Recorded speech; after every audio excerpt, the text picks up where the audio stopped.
Uh, uh, uh, uh, uh.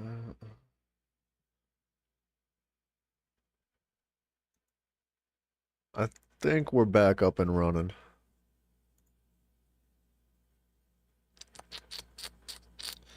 This is rough, man.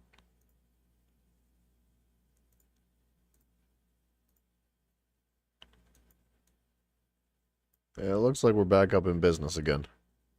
Sorry about that, guys. So...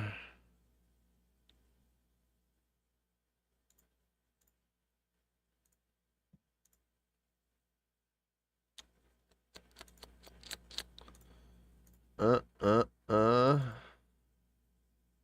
Let's see if this worked.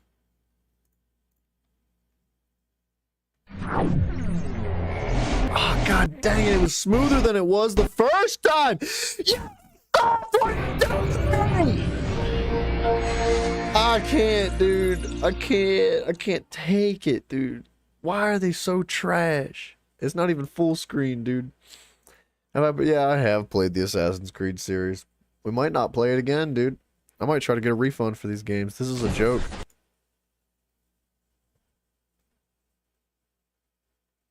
I can't even go full screen.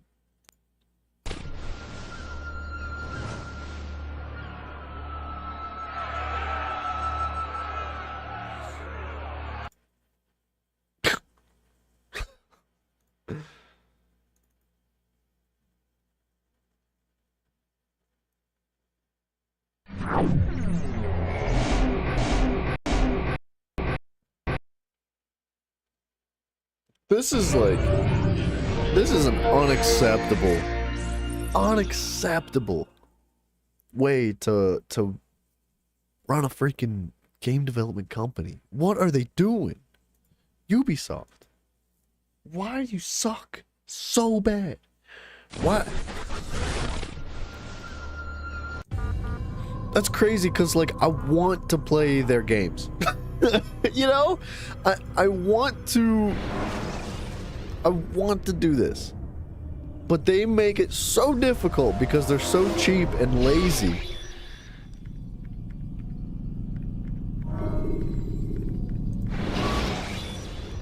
Oh, we're off to a bad start today. Remember to reach out for ledges should you fall.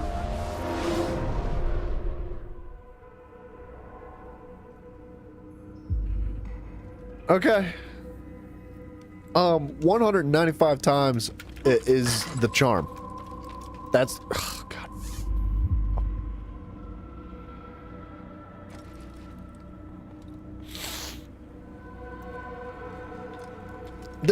Like, Simon, this is unacceptable. The fact that this is an issue. Why is this an issue?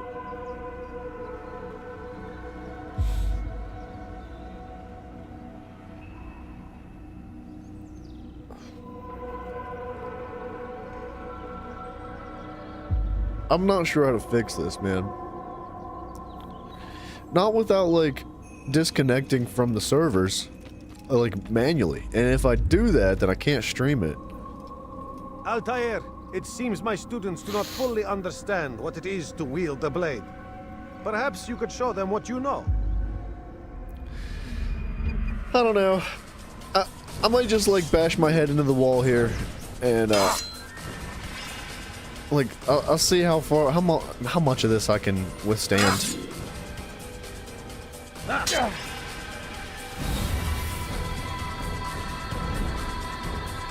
I don't know what that word means, Simon.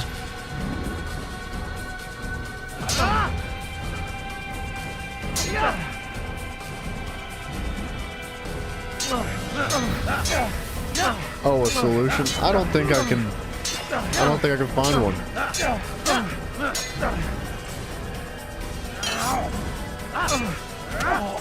The work of a master.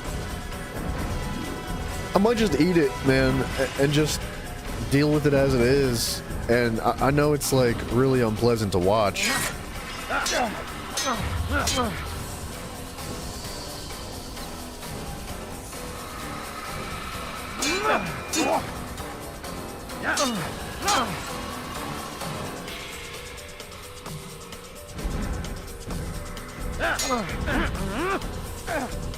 I'm not sure what it's asking me to do.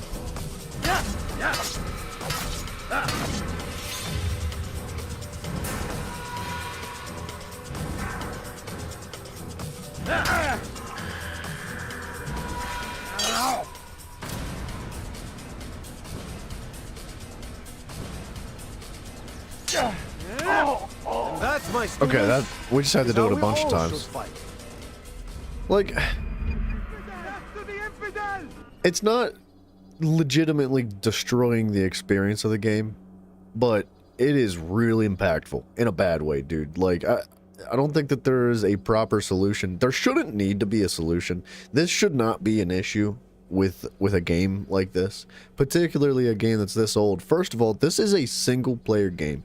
There is absolutely, positively no reason why we need to be connecting to the Ubisoft servers to run this game in order for to keep track of statistics and achievements when there are no statistics or achievements based in Steam regarding this game. There's so many things that I could say about this that would argue against the lack of quality in this game. I'm upset. I'm upset. This is not cool. I don't like this, but I'm gonna try to push through this, and by the time I've had enough, we'll just quit. We'll quit. We'll go on to the next one in the series, and if that sucks too, then I'll just get a refund for all the Assassin's Creed games and never buy another Ubisoft game again in my freaking life. This is a joke. As a joke. You must be busy. It's comical. I understand. Altair, it seems my students do not fully understand what it is to wield a blade. Perhaps you could show them what you know. I don't understand what they want me to do. I just did this.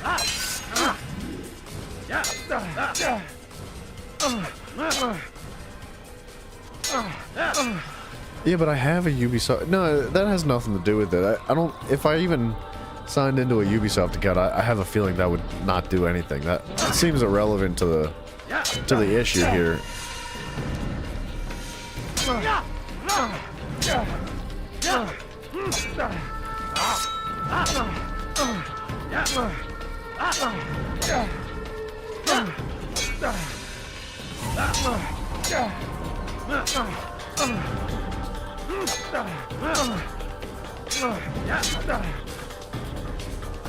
You must be busy. I don't understand what this game wants from me.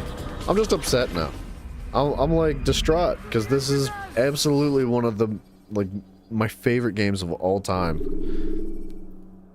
and they've dumped a big hot steamy pile of poo all over it, man.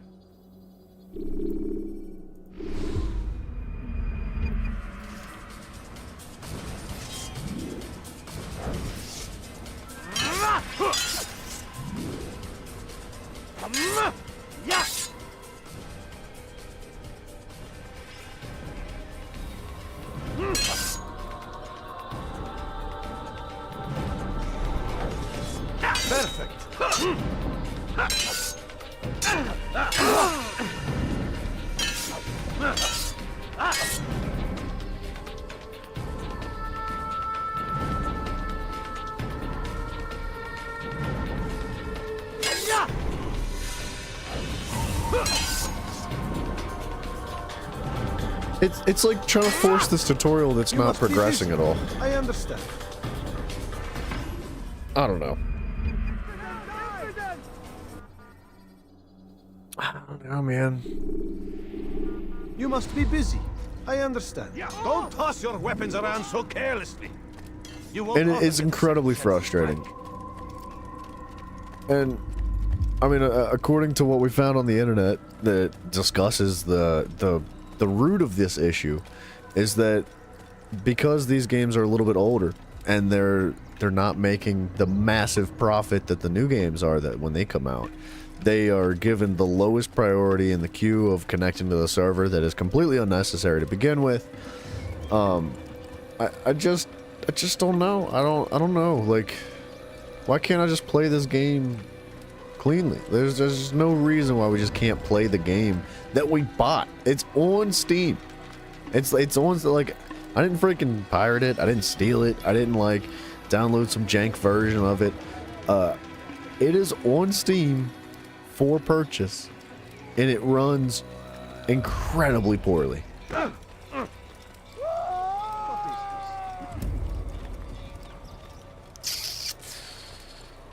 I don't know. I'm just frustrated. I could probably just cry and complain about it all day. I don't know if that's the reason for sure, because from the YouTube videos, that seems to be a speculation as to why this is an issue. But the videos that I'm watching are everywhere from 6 years old to 6 months old. So it's not like this problem hasn't existed for years and years and years. As a company, as Ubisoft, they do not care. They do not care, and they have absolutely zero intention of fixing things like this. They shouldn't need to fix them to begin with. You should just do it right the first time. Dude, Ubisoft has such a poor track record in more recent years. And for so many different reasons. And this just adds to the pile. It really does. This is disgusting. But regardless, I'm gonna try to play this game, and if you start seeing me if I start losing my mind, like When more you than are I already exposed, have, Throwing soldiers from roof. we'll just throw it away and try a different game. But it's things like this that reinforce the fact that I'm probably never gonna buy Ubisoft games, man. I have so little interest in that company. Because this is what we're looking for in the future. If you find a Ubisoft game that is phenomenal today, that came out this year, and you're like, man, I really enjoy this franchise, like I really would like to play it like 10 years down the road, forget about it. Forget about it, dude. Like we seem to be working our, how do I get off? Okay. We seem to be pushing our way into this like age of video games where it's like you don't own the property that you're purchasing, and that's been quite a serious discussion in more recent, like, I don't know how long. Like, what? Oh, I thought we were talking to that guy. What the fool? So a big issue with games nowadays is like, I hate to use this terminology because it's not really something that I'm familiar enough to talk to in depth about, but it is thrown around a lot. But like the discussion of what live service games are nowadays, right? They're talking about how, you know, this is a service, not a product now. Like back in the day when games were on discs, you would go to the store, you would buy a hard copy, and you own that disc and you own it forever. And then they decided to turn discs into this like middleman process, whereas like you bought a disc, but the disc is really just like an access point to all the stuff that is already online and on their servers and everything like that.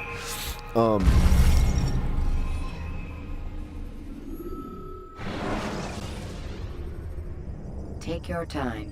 When moving slowly, I died. What?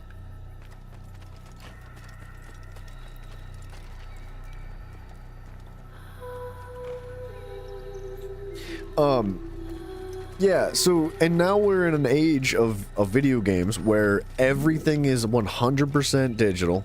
There is no disc anymore, right? And they are working when I say they, right? The big bad they. These companies, these massive corporate industries are working their way into what they consider video games to be a service and not a product. So your purchase of an available, you know, what used to be a product is no longer something that you own. This is a rental, basically, right? You're talking about you may only have access to whatever you pay $75 for 6 months, or even a couple of years, depending on whatever they decide to do as an industry, or as a corporation, right? So they have the ability now to just take these things away from you, even though you've purchased them with your money. And you, the problem I think lies in the agreements. The terms of service and the agreements have so much information cram-packed in them, and nobody reads them, dude. Nobody reads that crap. You just click the check mark and Use move throwing forward. knives to And deal with distant enemies. in that, they have withheld the ability to essentially do whatever they want. Anything, right? Which is kind of tragic, because they're taking advantage of their communities, the people that pay their bills, that buy their games, and that put food on their tables. They're taking advantage of them, they're abusing them, and they do not care. They don't care at all. Whatever's going to make them the most amount of money possible. And you see that example being stretched and used consistently more and more these days when it comes to the development of video games. And it's tragic, because even as this is a, 13-year-old game, 14-year-old game, this is still in the loop of that, like, live service-esque bullcrap that we're dealing with when it comes to the development of video games. It's crazy.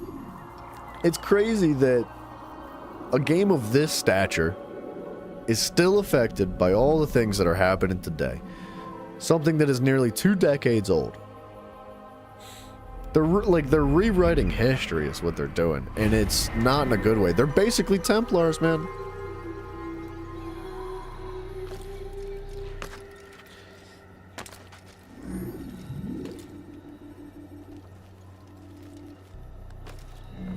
We obviously can't do the leap of faith because it's broken.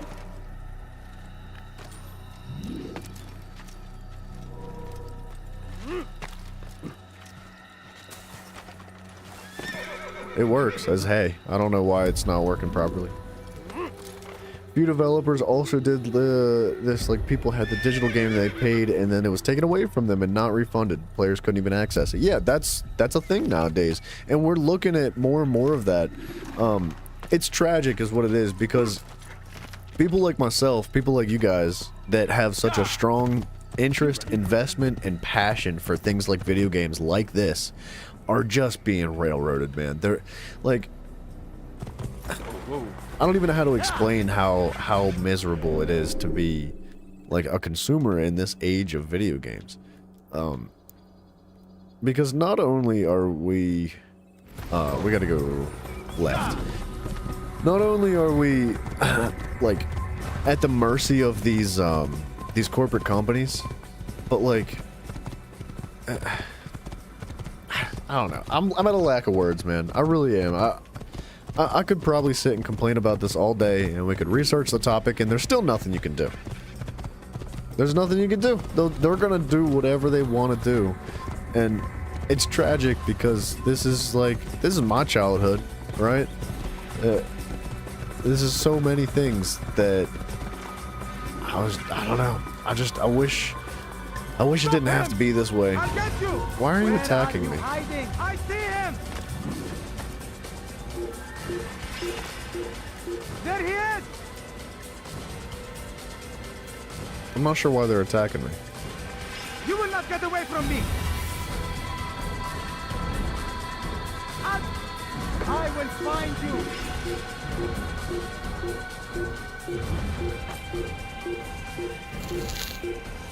I almost don't even have an interest in completing things like the vision points, just because of how poor the game is.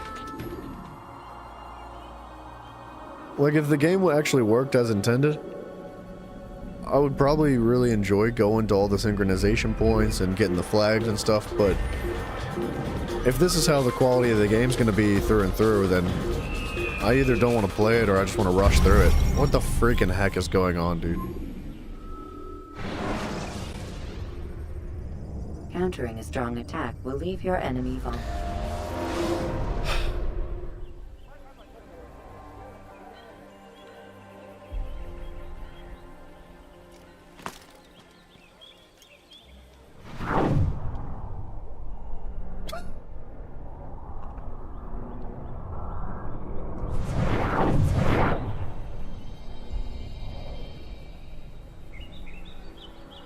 See that hay bale?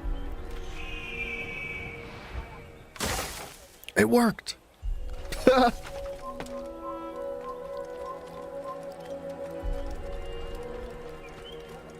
Can I call my horse? I don't think I can.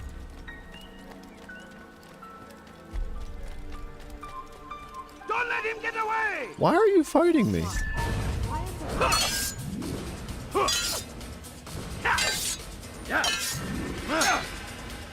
I can't use my counterattack.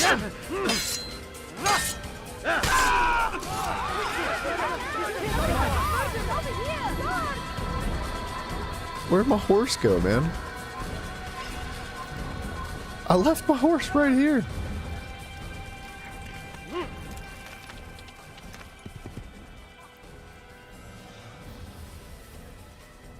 Ah, this is tragic, man.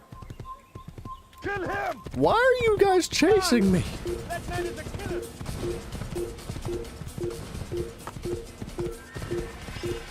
It doesn't even make any sense.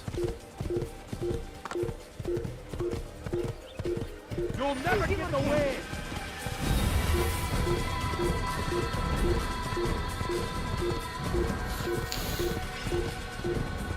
I don't know.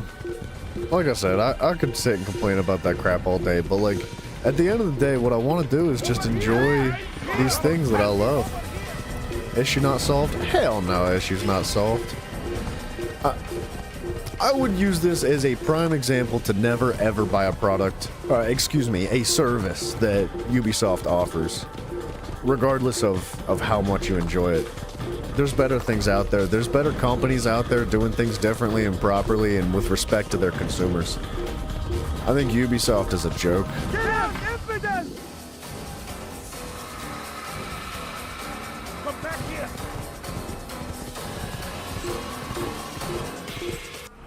I should just quit now while I'm ahead, before I start losing my mind.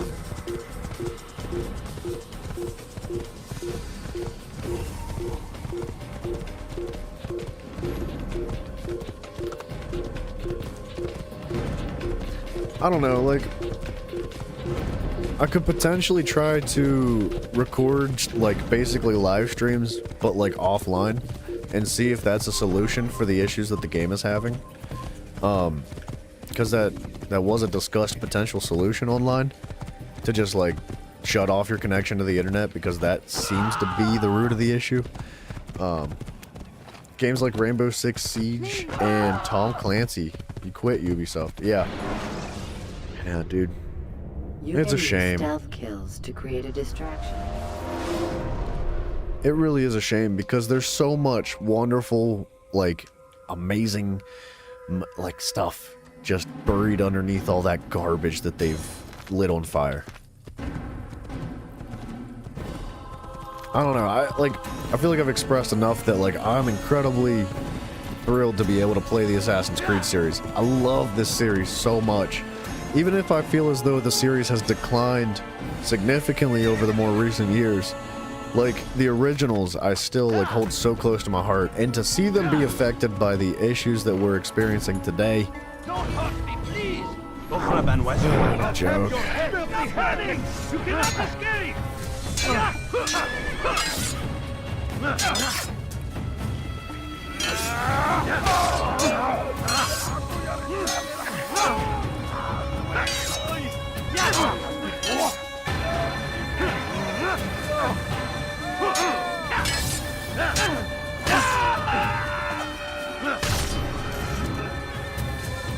Thank you, my boy.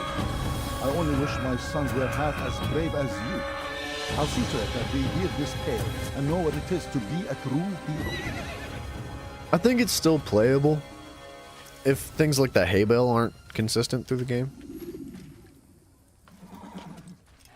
But it's definitely not pleasant, and I can't imagine it's any better to watch either. What are we doing here again? 0 out of 6 investigations complete. 2 investigations are needed to access the assassination memory. Climb to a point of view to locate them. Just an old man. No right to do that. Ja! Ja! Ja! Please, people cannot do. You cannot run forever! Someone's going to get hurt. Ja! You're mine! Someone get hurt. You're mine! Maybe you haven't noticed, but maybe not.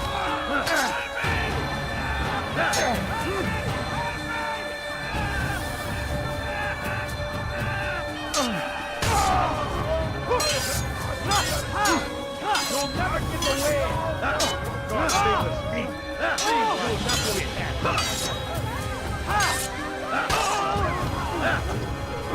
Won't be too difficult.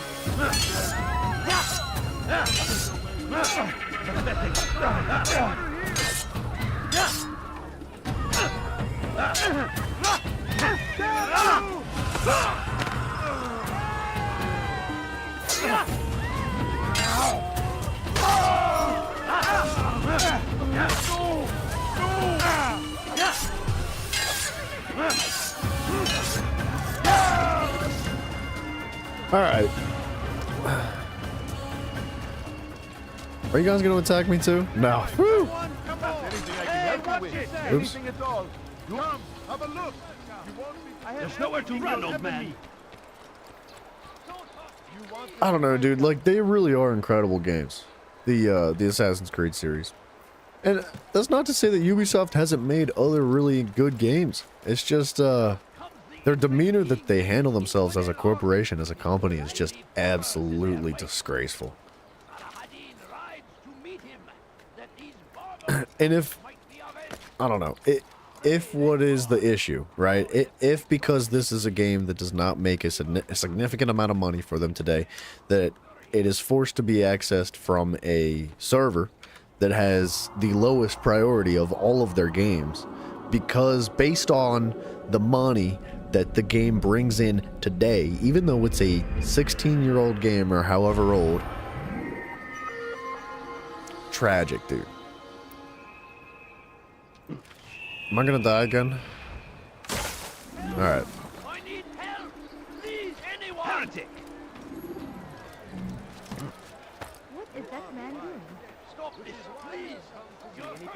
I definitely will not be buying the new Assassin's Creeds after all this, though.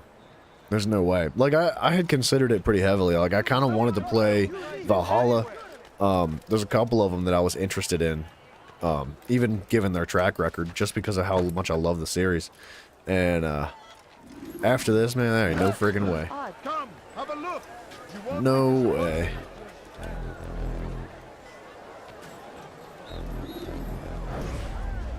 Do you understand? Yes, I am to deliver the letter to your merchant friend. And you know who to see? The same man as always. Do not think to betray my presence in this city. We have many eyes, many ears. And many arms, yes. Good for silencing those who say too much. I know this well. You have my word. Good. Then be quick about it. Time is short. Nah, I haven't tried to play any of the other games. You dirty thief! Get him! Get him! What happened?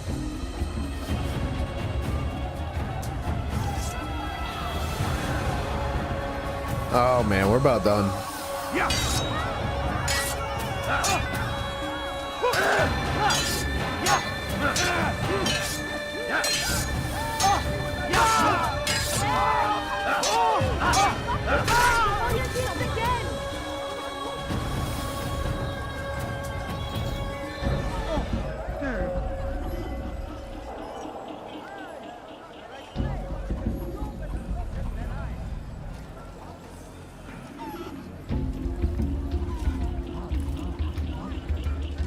You, sir, you look like you need something. You'll find it here, I'm sure of it. You want it, I've got it. Save the citizens.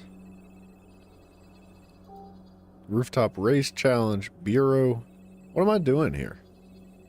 I have 1 out of 6 investigations, but where are the other investigations? I might actually have to hit the other viewpoints to unlock them. Oh gosh.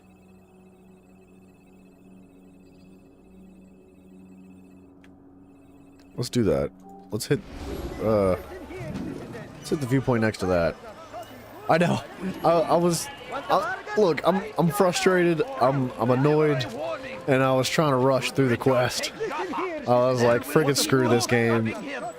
Let me just get this quest over with. So I just tried to run up, and he didn't like it. He wasn't like thrilled that I just tried to reach in his pockets right in front of him. He's going to hurt himself. Come, people. When he does, I won't help him. Dang, did you hear what that guy said? He said he's going to hurt himself. And when he does, I'm not going to help him. What an animal, dude.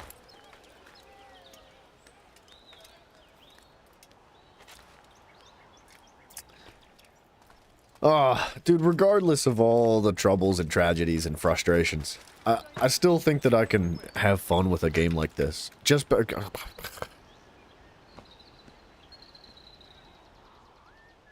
Come, people. Come see what I have to offer.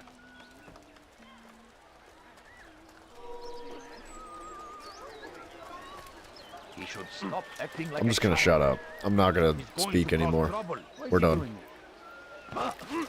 What is that man My thinking? good people, your search has come to an end. Have anything anyone could possibly need. What is that fool doing? I'm having a hard time climbing this rooftop. I made myself clear. Someone should stop him before he hurts himself.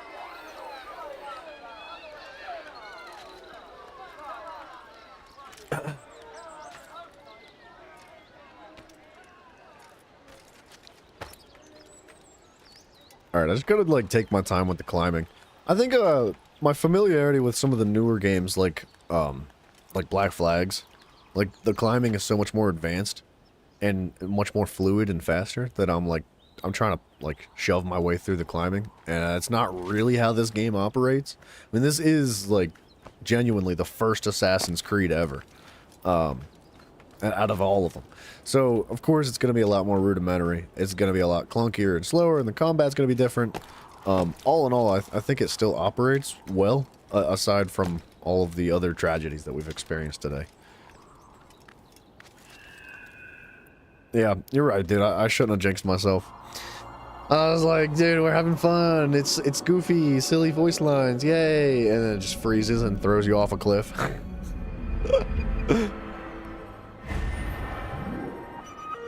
I'm so afraid to jump into this hay bale. I know it's gonna kill me.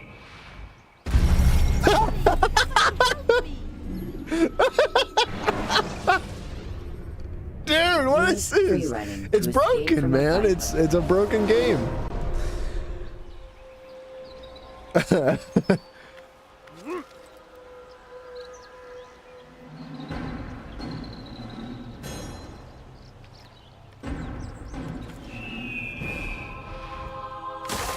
Die, please. I don't ever remember that being a problem. Dirty thief. I'll have your hand for that. You look I've done nothing wrong. right. It's dead man.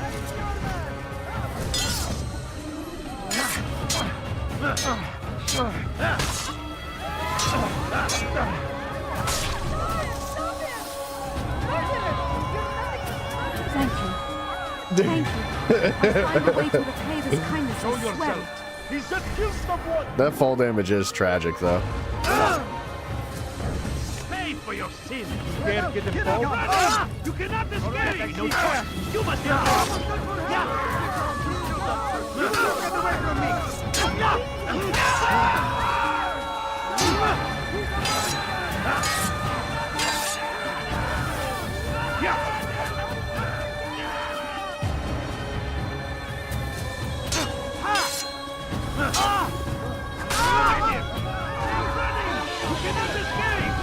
Dude, where are they coming from?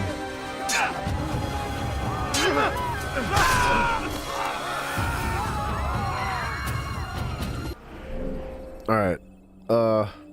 There's one of our eavesdrop points. Where are we at? Oh, we're like right next to it. Who saw what happened here?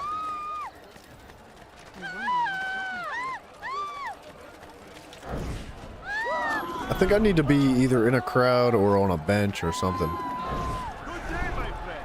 If there's anything I can help you with, anything at all. Sorry about your You can pot lady. apologize for that. I don't know what you're talking about.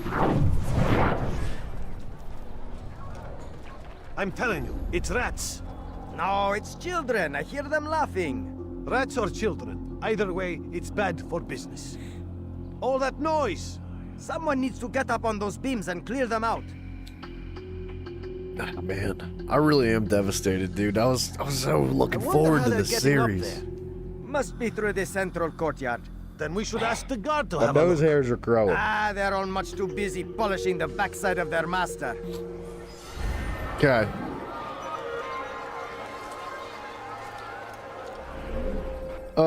These eavesdrops seem to have very little relevance to our progression here.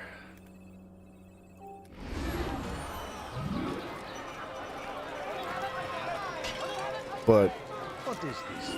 Oh, that was I don't know, it's part of the quest. We're gonna do them anyway.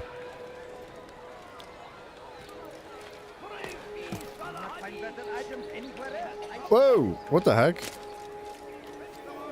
I don't know, man. I kind of wondered why, like, before we even started this series, I was wondering, like, you know, why does nobody play the OG Assassin's Creeds anymore? Why is it never streamed? Why is it never, like, talked about, discussed? Like, hey, what about these games? Don't forget these games. What about these? This is what about these. That's why nobody talks about them. It's tragic. It makes me wonder what the experience would be like on console. Like, if the games themselves actually run properly, and if it's just a PC port problem, because maybe it is an achievement thing, a statistics tracker, that it's trying to relay information back to a server, whereas, like, on PlayStation, maybe it would have higher priorities, maybe it wouldn't have the same issues. I don't know. I don't know.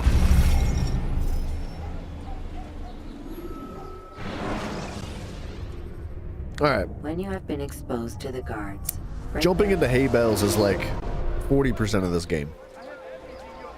If this is the issue, if we can't jump into hay bales, we may not be playing.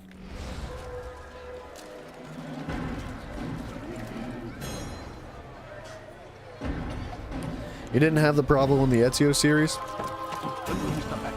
We may just switch gears and try the Ezio series today. I think I'd be willing to skip this game and the whole series. As much as I want to play through Altair's story, because I love it. I feel like it's imperative for the storytelling of the whole series in general. But if it's gonna be an issue like this, then I may just skip this whole game.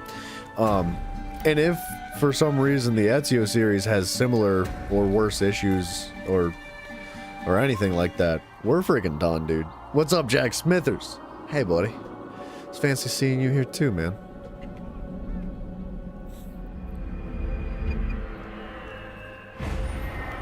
You guys ready for this? 50-50 shot. Are we gonna die?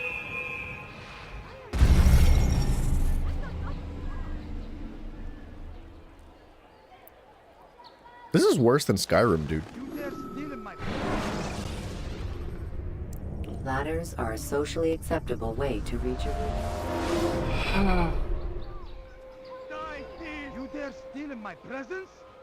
That will cost you your life! You won't find battle prizes anywhere! I'm at a lack of words, man. I'm having a hard time coming up with, like, something proper and articulate to say after all these things. Like, what do you do? What do you do? What do you say? How do you handle this? Other than just, like, freaking I leaving. need your help. I took something from one of Tamir's men, and now they're after me. Please, see me to safety, and Yeah. I'll share it with you. I mean, there's obviously going to be backlash regarding the Ubisoft as a whole in general, just based off of how they handle themselves as a company, right?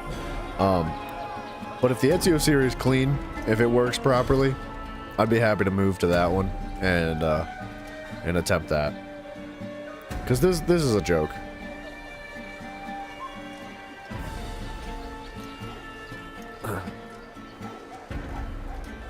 I was almost willing to tolerate, like, the freezing every 30 seconds, every minute or so. But if we're gonna run into issues like the hay bales constantly, like, the whole game, like, that literally, like, jumping into hay bales really is, like, 40% of the game. And if we're gonna die every single time we try to jump in them, then there's why even play this? You're a dead man. I've anything anyone could possibly need.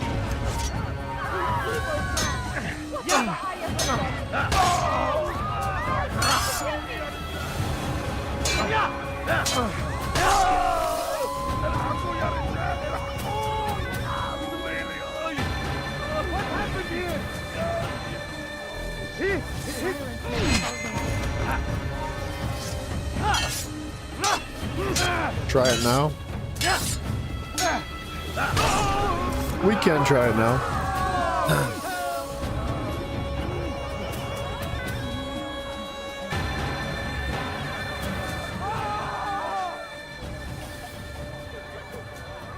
Yeah, this obviously is not going to resolve itself. Horrible. It's not going to, like, just stop happening now. It's been, like, what, almost 3 hours?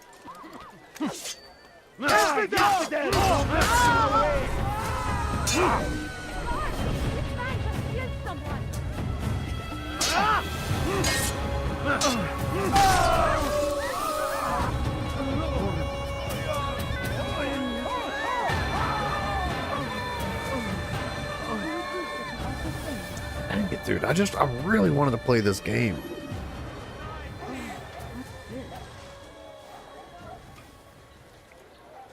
So bad. I want to play this game so bad. Oh, may God have mercy. We are safe now. I can manage on my own from here. Take this. Hopefully it will aid you in your mission. Seems to be an invitation. Conversation with somebody without it freezing. I mean, on the bright side, man, we've only crashed one time. As soon as we started playing.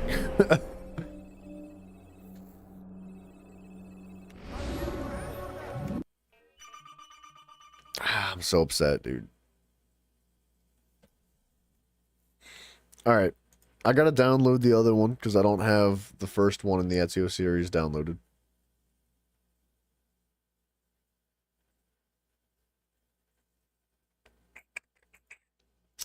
Assassin's Creed 2.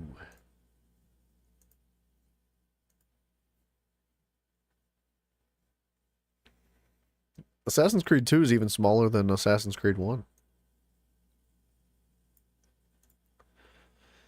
I don't know, dudes. If Assassin's Creed 2 works properly, I would like to divide the streams in a more organized manner, right? For future, like, consumption. Anybody that's, like, coming into the streams from a later date instead of live, and they're just like, hey, I just want to watch Assassin's Creed 2 games, and then they click on the video and find, like, all this other crap before it. Because this is just a bunch of crap is what it is. Today has been, like, sad, honestly.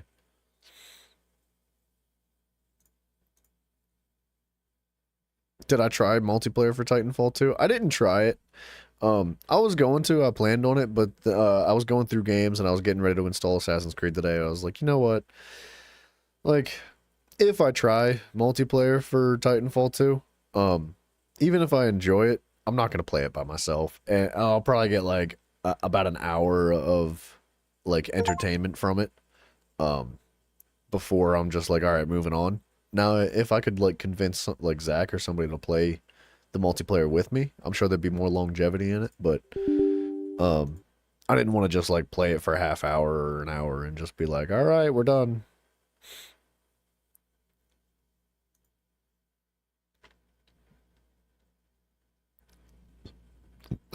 Excuse me?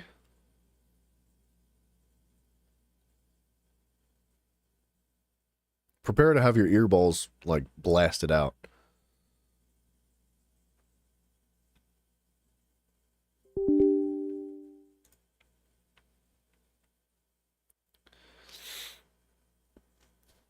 Okay. We have you play this time. Great. Thank you, Ubisoft, for automatically installing that after I specifically requested that you don't.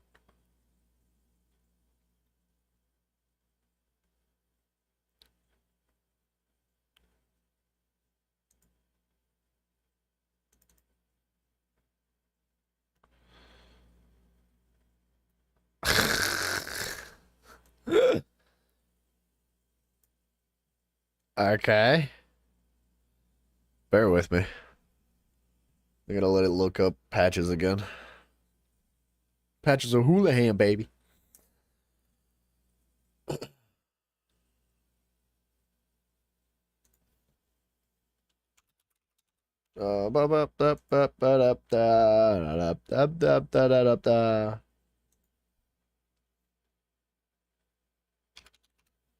I gotta do a bunch of account information stuff.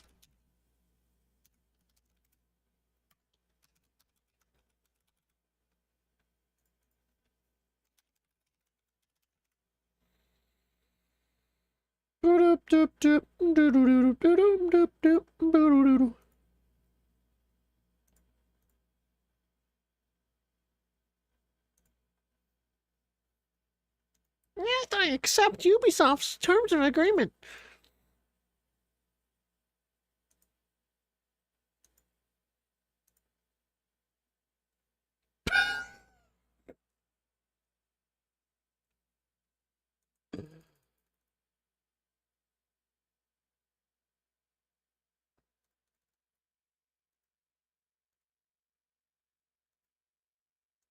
Uh,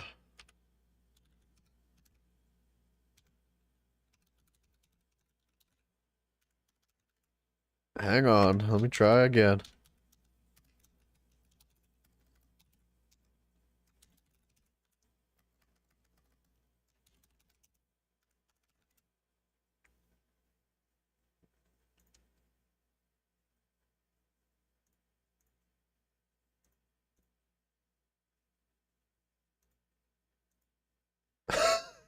Account creation is unavailable. Please try again later.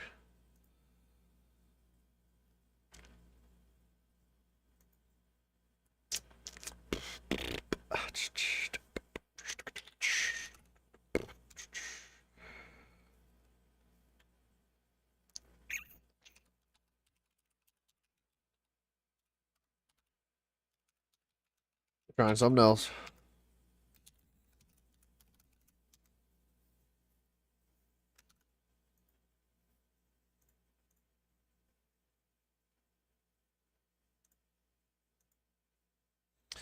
Can't play it.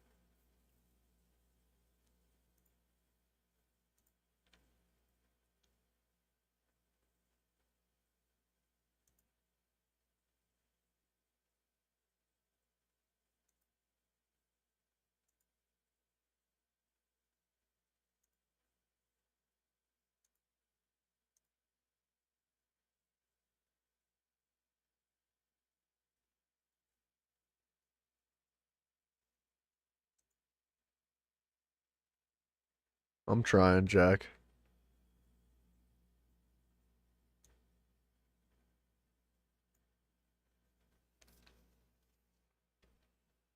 I'm trying here.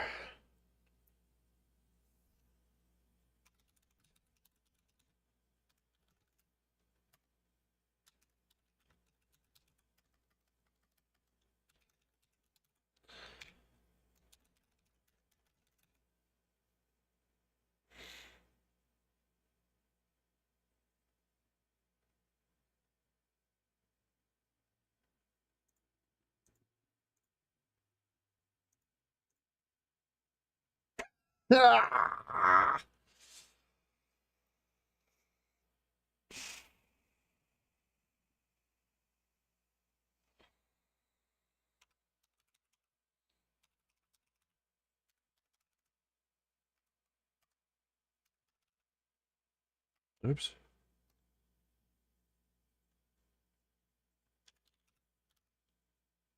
There really is nothing we can do.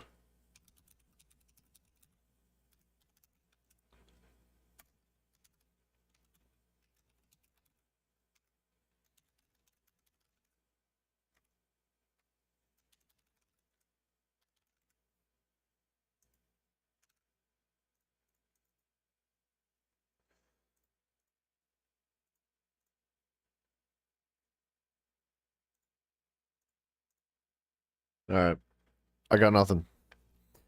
So, in order to access Assassin's Creed 2, you need to sign in and create an account through what is called Uplay, which is a division from Ubisoft. And every time I create an account, it says the account cannot be created at this time. Please try again later.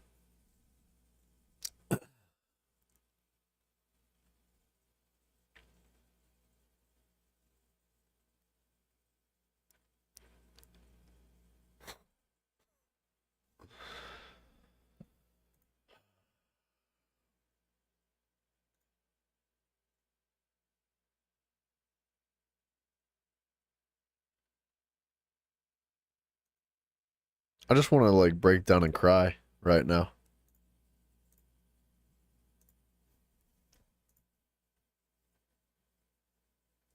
I've never been so offended. Like, dude, you guys, if you guys have been around with the channel for a while, you know, my thoughts and feelings on some of these larger game developing companies. Ubisoft being looped in with them. EA, Bethesda, so many of them. Activision, you could just freaking rattle off a whole list of them. I feel like I've thoroughly expressed my opinions and the reasons behind them based on these companies. And today's one of those days. Today's just one of those days where everything that could have gone wrong has gone wrong, and it is just, you know, taking marbles out of the bag.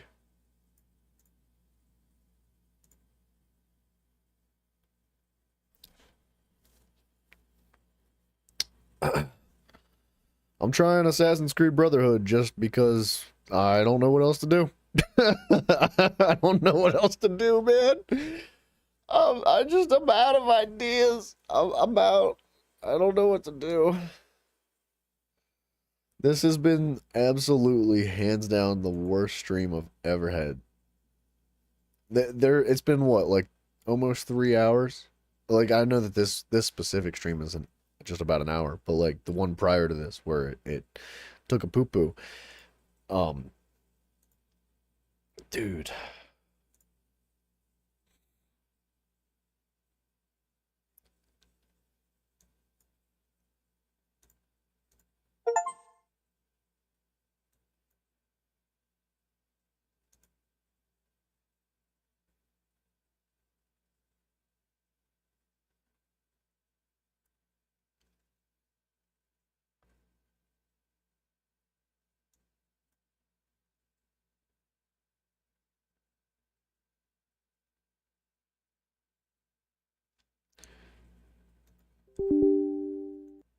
They must have issues with people pirating their games.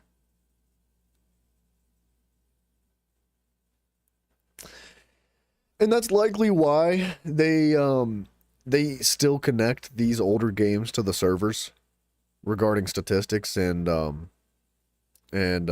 achievements and all that. So that in order to play the games at all, oh my god. There's another piece of software that I told it not to download and it did it anyway, and now I have to log in again. We're done. We're done. Nope. Nope. We're done. Frig off, Ubisoft.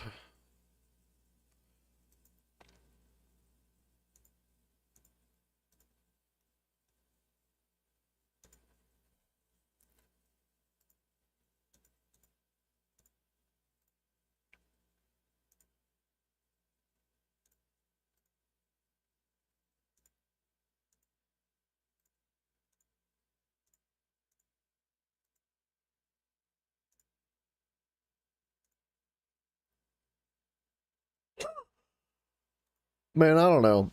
I want to just sincerely apologize to everybody on behalf of Ubisoft. I'm out of lack of words. I don't know what else to say.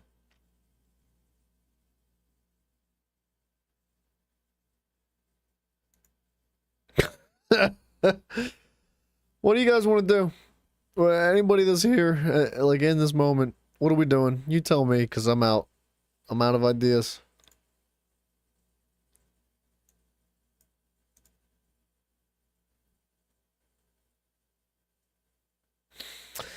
I have positively nothing left in me.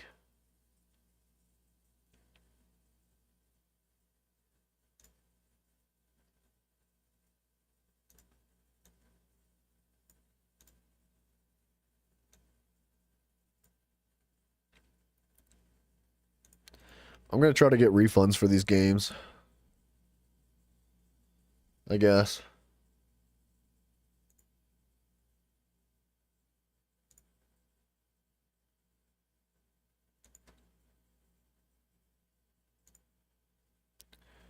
After I played Edith Finch, you said you had a game like that? I did. We could do that.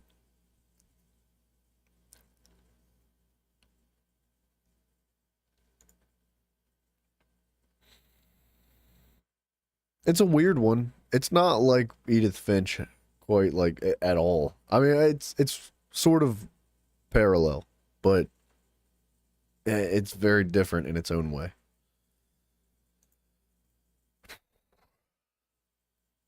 I'm just devastated, man. I've never been so let down by anything.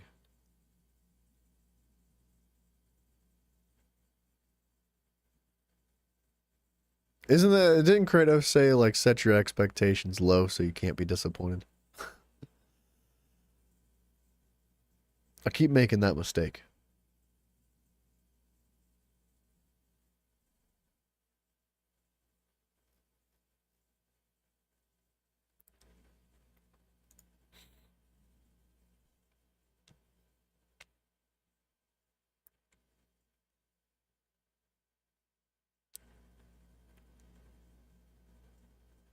Alright, let's try it. Let's play this one. Just for funsies. I feel bad because this is supposed to be Assassin's Creed.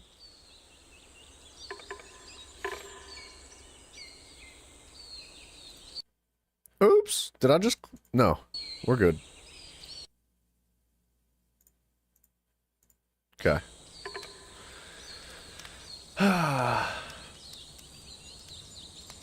I don't know what to say anymore. Let me use the bathroom. God dang it, dude. Keep your expectations low and you'll never be disappointed. I don't know about never, but it would sure help. Let me use the restroom again, and then we'll play through this game. It's a few hours. Like 2, maybe 3 hours-ish. Dude,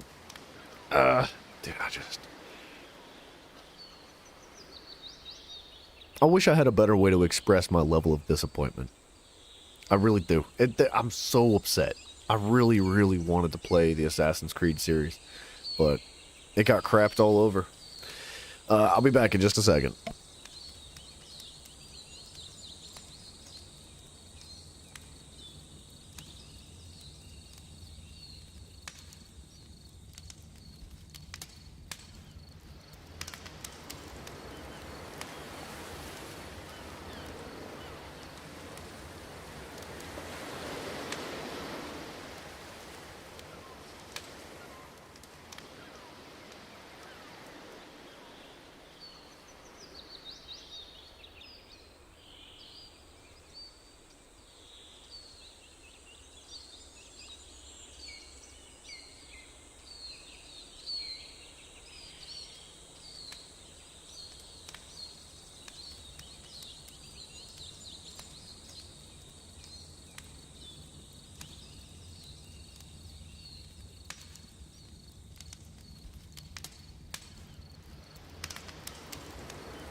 Oh, dude, Smithy, I appreciate your optimism, man.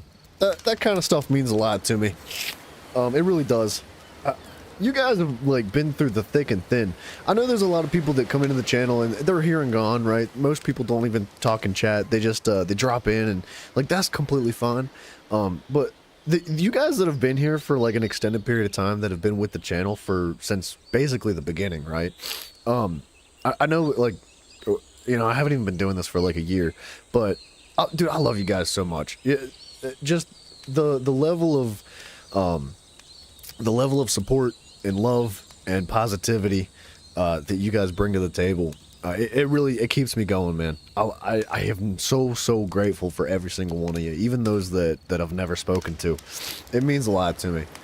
And with that being said, this is a game that I discovered through another streamer. I'm sure you guys have probably heard of him. He's really big nowadays. He's in fact, his shorts are like blowing up. That's how I discovered him to begin with. But his name's his channel's called Pirate Software. Phenomenal content creator, man. He's really talented. He's great at what he does, and he's incredibly intelligent too and well spoken. And he mentioned this game in one of his shorts once. I'm sure it originally came from a live stream, but I believe the origin of the conversation came from him discussing, like, what do you do when you have writer's block? What do you do when you're at a lack of creativity and you're kind of just lost within yourself? You don't really know what path to take. Where do you go? And he said, play this game. He said, play the beginner's guide and seek inspiration and motivation from it. So and the first time I heard that, I was like, oh man, that sounds cool. I'll keep that in the back of my head. And not too long ago, I was just in a rut. I was like, what do I do? What do I do, man? In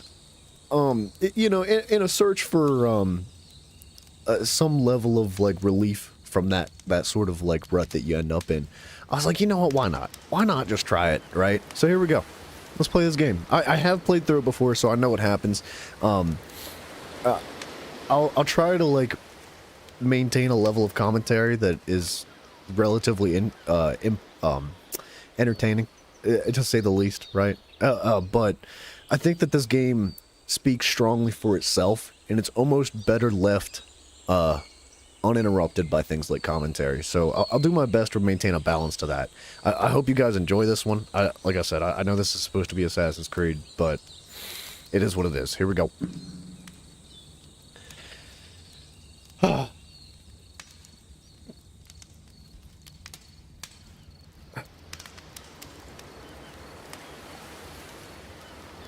It's a very simple game. There's hardly anything involved when it comes to buttons, and it's more of a storytelling game. Thank you very much for playing The Beginner's Guide. My name is Davey Reedon. I wrote The Stanley Parable, and while that game tells a pretty absurd story, today I'm going to tell you about a series of events that happened between 2008 and 2011.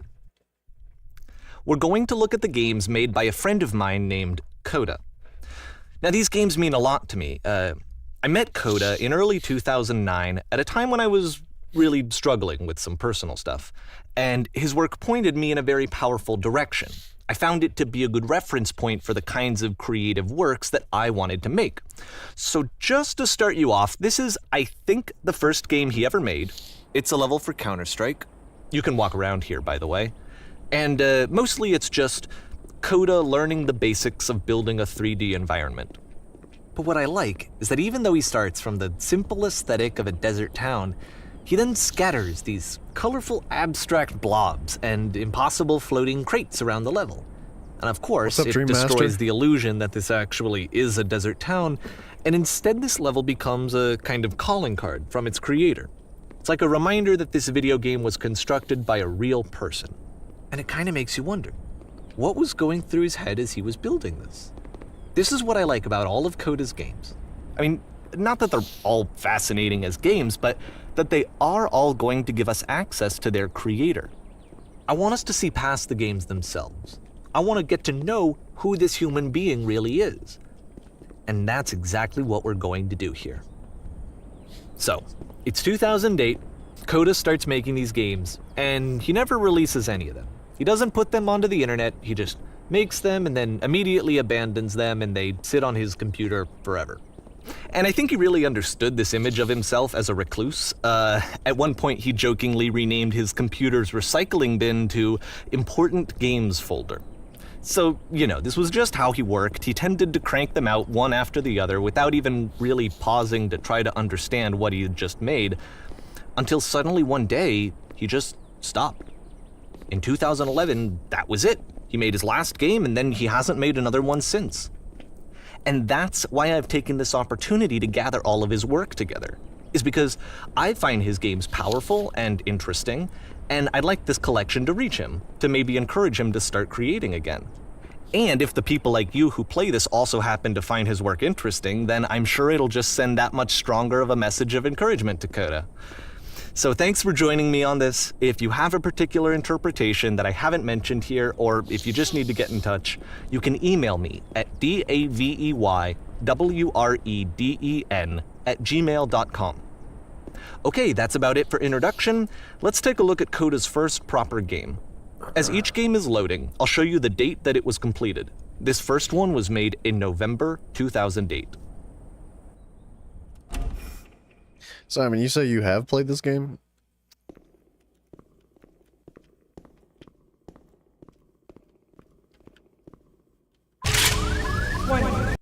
Hold on. The audio is so sharp. Hold on a second.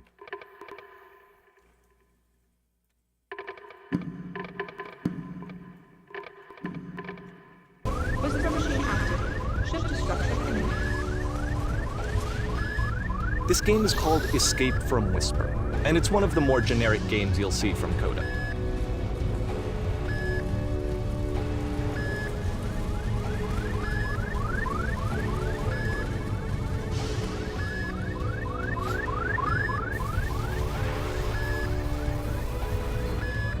Security hull breached. Hostile alien life form inbound. It kinda looks like this game was abandoned mid-development.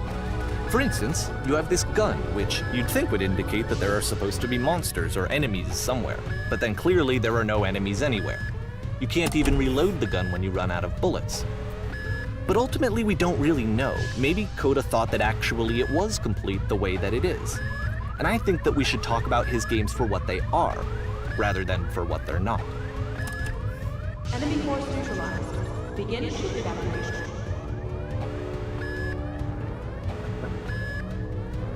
This game is really interesting, man. It's very thought-provoking and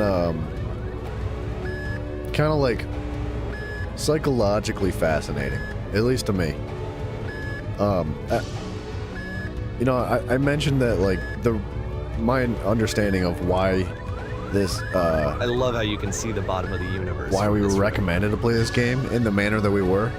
But if I'll be totally honest, I walked away from it with very little like progression in the intent from my intention of starting this game to begin with. Apparently this space station has a labyrinth on it. Sure, I don't know. There's really no reason for it that I've ever been able to discern, so in the interest of time, I'm just gonna skip you on past it. Okay, this is the part that's interesting. The game has this narrative about the Whisper machine and how it has to be turned off, and then you get to the engine room. Hey, you there, in the engine room. You could save us all. That beam is powering the Whisper machine. We could disrupt it by introducing a great enough heat signature. If your body could stop the beam. It's so much to ask, but for all of our lives, would you do it? Could you give yourself?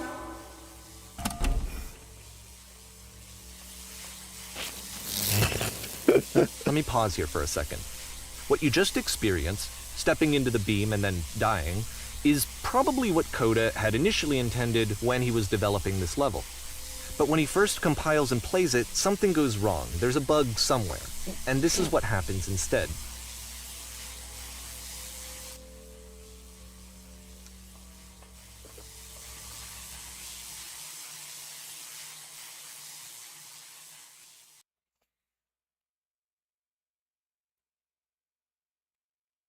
The beam causes you to start floating. And this is an important moment for him.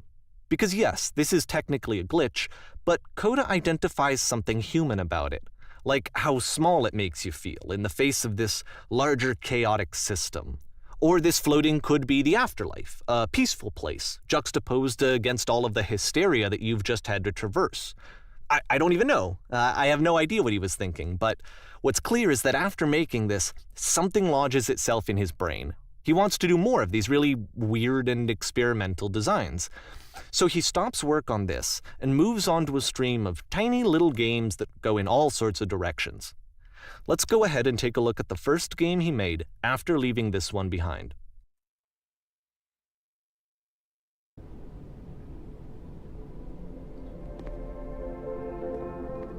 Yep, in this game you can only walk backwards.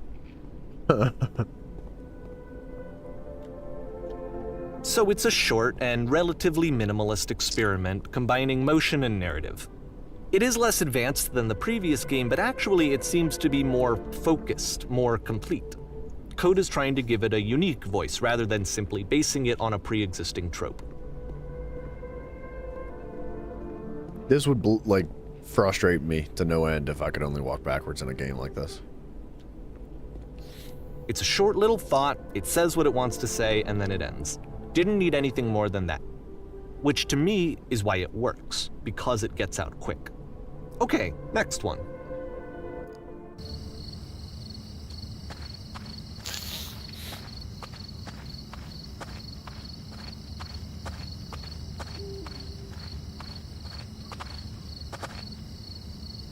And that's it. Okay, the meaning of this game won't be clear just yet. Please be patient with me for a few more games, and I promise you'll see what makes it interesting. Oftentimes, Coda would put bizarre titles like this one at the start of his games. I wish I'd known him at the time that he was making these early games. He would really only talk to me about his work as he was making it.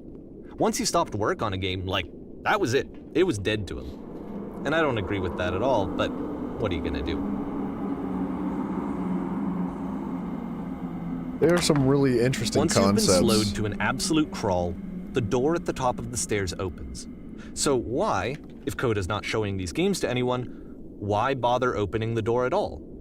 Well, to show you, I'm modifying the game here so that when you press enter, it'll bring you back up to full speed so you can enter the door for yourself. There are some fascinating concepts underlying these games, right? Even though they're incomplete and they're not even really games that you would ever intentionally, like, stumble across or play yourself, just because they're not necessarily what you would consider to be a video game. The potential meanings beneath the games that you can kind of interpret and relate into your own life, even if it's not regarding video games themselves, it's fascinating.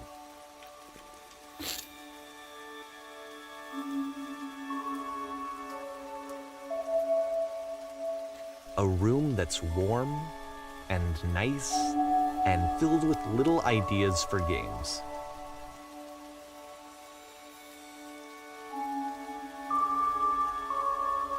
Coda would often tell me that he didn't mind if people thought of him as cold or distant. He said that he knew that he was actually a vibrant and compassionate person, but that it takes time to really see that. It can be a very slow climb to get there.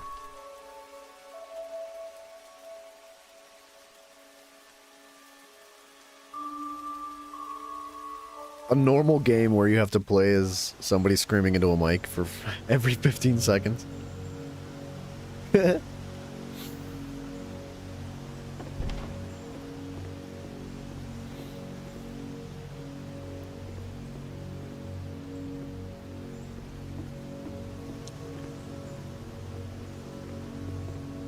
Well, this is new for Coda. It's an actual puzzle.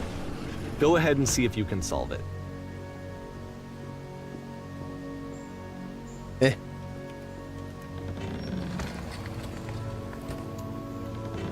Don't forget that solution, because we're going to see this puzzle again soon. We're gonna see it a lot.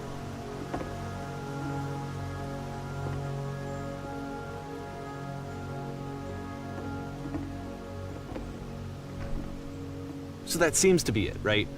You walk down a corridor, you solve a puzzle, you get to the end. Simple enough.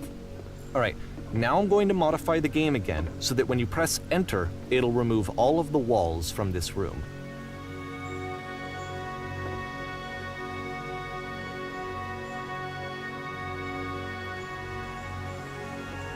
how about that? There was more to it than we had any way of knowing. I actually find it funny that this game comes after the Stairs game, since they essentially convey the opposite idea. So, in the Stairs game, a dull exterior concealed a rich interior. And then, in this level, a dull interior hides this fantastic outer world. Either way, I think that the point is the same, is that most of the time you don't get to know what you're missing, or even that you're missing anything. That's not your role as a player. So if your role here is not to understand, then what is it?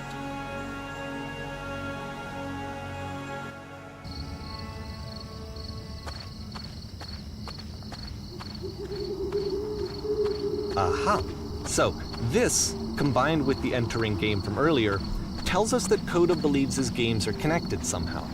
It could even be that the Stairs game and the puzzle game are literally connected in between this and the entering game. There's a bigger picture that all of his games are meant to play a role in, some larger meaning that we won't be able to grasp until we've seen all of them. And once we have, we can step back and start to understand what exactly that bigger picture is. Let me know if you guys become like disinterested in this, or if you're just like, I'm out of here, right?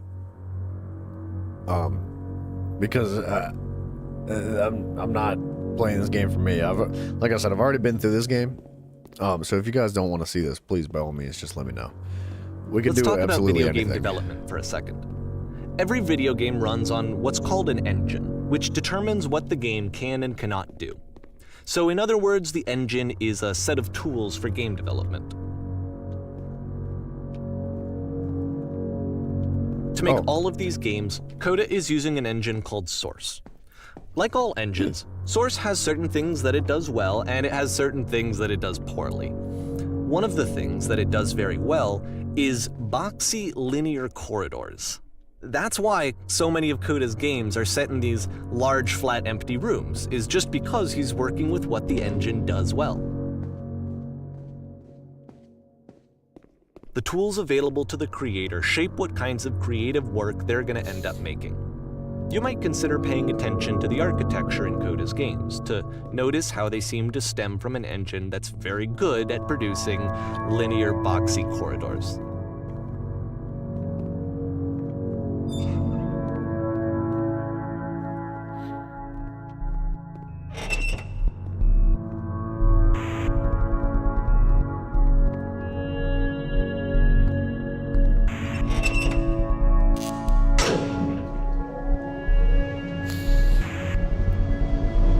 Your brain was spinning when you first played.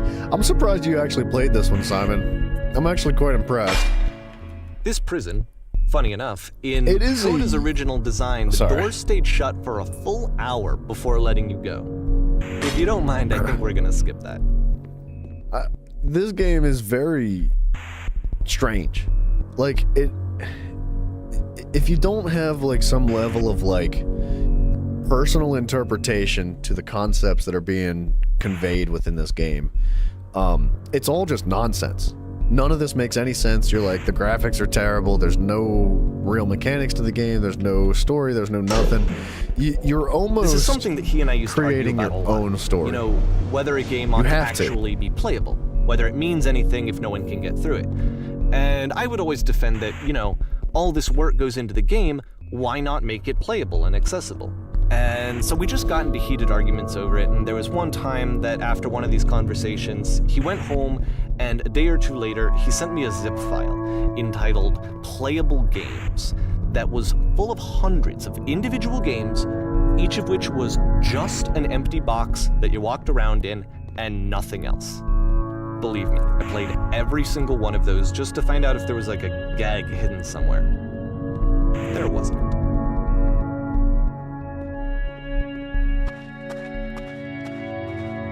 I think that if one of my own interpretations of what this game is essentially meant to be is that, look, there's many different meanings that could have, but I think one of them might be that, you know, there's not necessarily a purpose to any of this. There's not. And in that, you must find your own purpose, right? It's the puzzle again, with the exact same solution as the last time. You played the Stanley Parable through this game? I've never actually played the Stanley Parable, but I've seen clips of it. There's still no clear indication of what makes this puzzle so I feel like the game's getting louder as we progress. special that Coda is going to return to it over and over. But I promise I'll share with you my interpretation very shortly.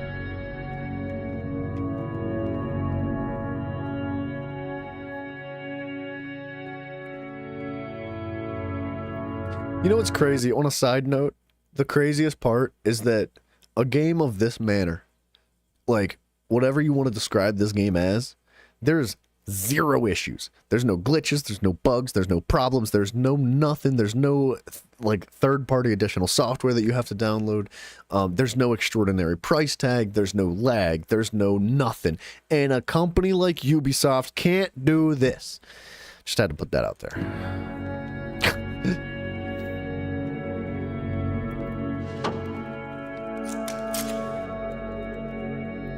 Here, Coda begins using a kind of dialogue system that he fashioned out of the engine's chat capabilities. Use the 1, 2, 3 buttons on your keyboard to respond. It's comical, isn't it, Simon? It's a joke. Obviously, this game is not nearly as complex as something like Assassin's Creed, but the fact that we physically cannot play Assassin's Creed, any of them, not just 1, 2, 3, 4, 5, none of the Assassin's Creeds, but we can play this.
And so we make one last descent down to the final floor of the level. The music's pretty extraordinary.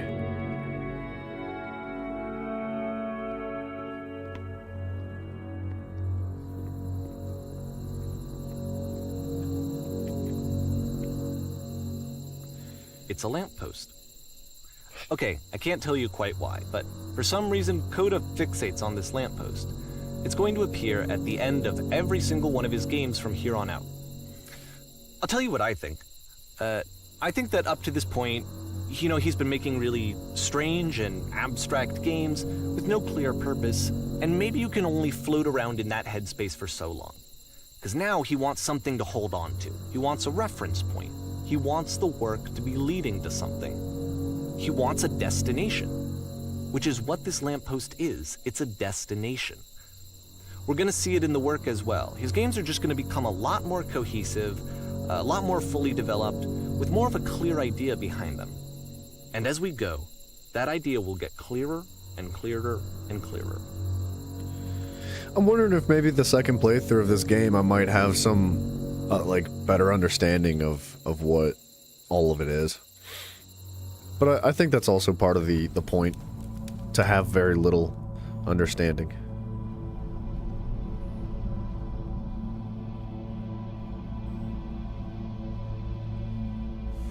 If any. At all.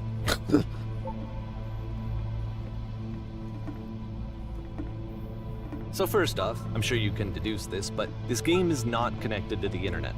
All of the notes that you're going to see have been written by Coda. This was actually the first game of his that I ever played. This was shortly after I met him at a weekend game jam in Sacramento, where I grew up. I saw him working on this very level, and it was just so different from anything that anyone else was doing. So right away I was like, I have to be friends with this person. In retrospect, I think I was probably a bit too pushy trying to get his attention.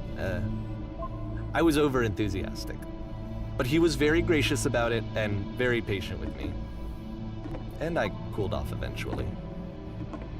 Oh, feel free to skip over any of these notes if they're not doing anything for you. Nothing extra is going to happen if you read all of them.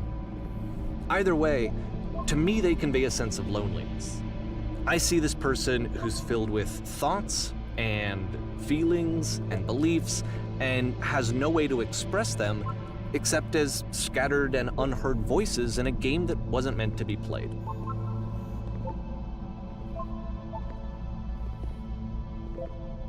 But it's ironic, isn't it, that in playing this game and seeing how alone Coda often felt, that we get to know him better and actually kind of connect with him. And I have to be honest with you, this idea is really seductive to me. That I could just play someone's game and see the voices in their head and get to know them better and have to do less of the messy in-person socializing. I could just get to know you through your work. I think this is why I always liked Coda's games so much, is because it felt like they let me have that connection. I felt as though he was inviting me personally into his world. And then I feel less lonely too. I think that's an interesting concept. You know, oftentimes, I guess it depends on the culture that you're from, but your work can either define you or be subsidiary, right? And particularly in Western culture, we seem to identify strongly with our work, and interestingly enough, it is like a very, very small portion of your personality as an individual. Depending, right? It's all subjective, but that is a lot of the times the case. At the end of this level, we're going to see the puzzle again. And here, I'll tell you what I think the puzzle means. Each of these games represents an idea that was on Coda's mind at the time that he was making it. And the puzzle is a way of closing the door on a previous chapter of his life before moving on to the next one. In each of his games, after exploring a theme that, he might find difficult, Coda can then place this puzzle that he knows has a reliable solution, he understands exactly how it works, and so it gives him a simple mechanism for moving on. And because there's this dark area between the doors, a space between spaces, before you move on, you get to pause. Just for a moment, a few seconds to reflect on and let go of the events that led you here. To step back and connect the pieces together, to grasp at that elusive bigger picture.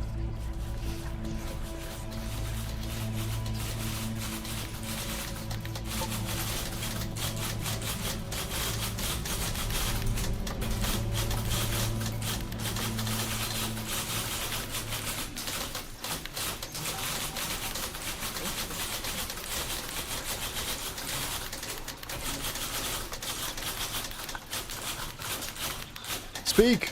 Speak, speak, speak, speak!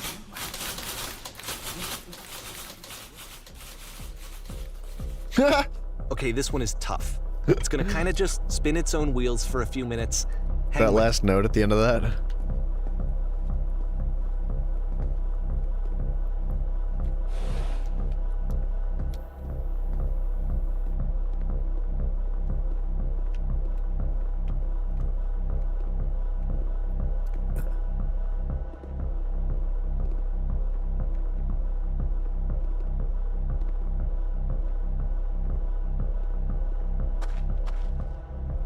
See, this is it, the whole game, and there's nothing that's particularly interesting about it. You just walk to the end of a hallway. Except, for some reason, Coda gets really fixated on this prison that has all of this modern furniture. And I don't know why, but he decides he needs to revisit this prison. He's gonna start over, use the same assets, turn it into something else. Okay, cool, here's version 2.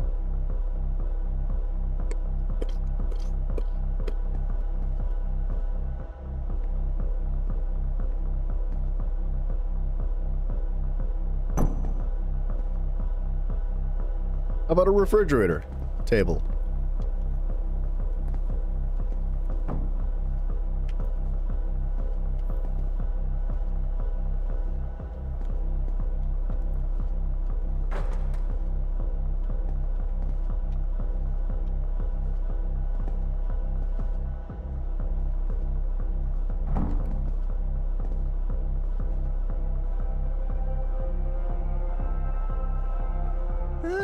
there's a bit more to this one, but still, it's not really communicating anything. It's kind of just weird for weirdness' sake.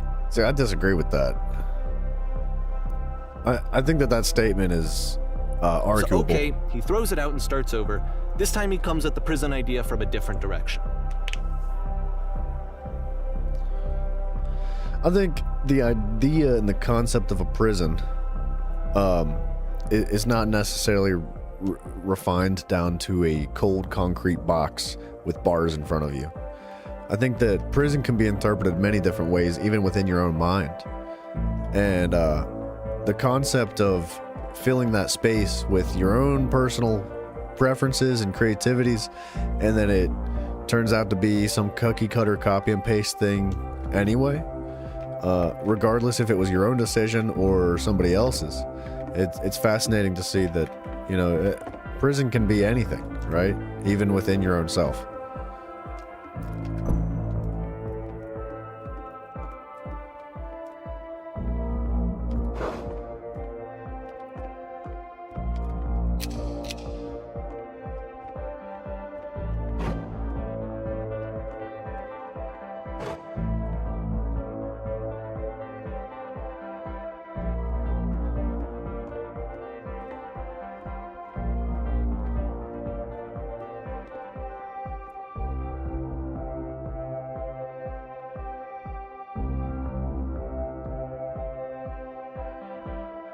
And of course, now the table is gone and you can't begin the chain of events to escape. Here's a version where there are no bars, but you can't actually get to the well. And then a version where the inside of the prison is the outside and the outside is the inside. Let me just blink you real quick through a few more of these. I mean, he really unloaded on this prison idea. There's nearly a dozen. Yeah, when you're Personally, grounded. I think it's awful to watch this, to see a person basically unraveling through their work. And for what? Like, at what point do you just go, maybe there are game ideas other than this prison that I could be working on? But Coda doesn't have that voice telling you to stop, that particular mechanism of defense against yourself. Without it, you just spiral. And so he keeps going and going and going and going and going, and then he hits on something. And he likes it. And that's it. He's done. He stops making prisons.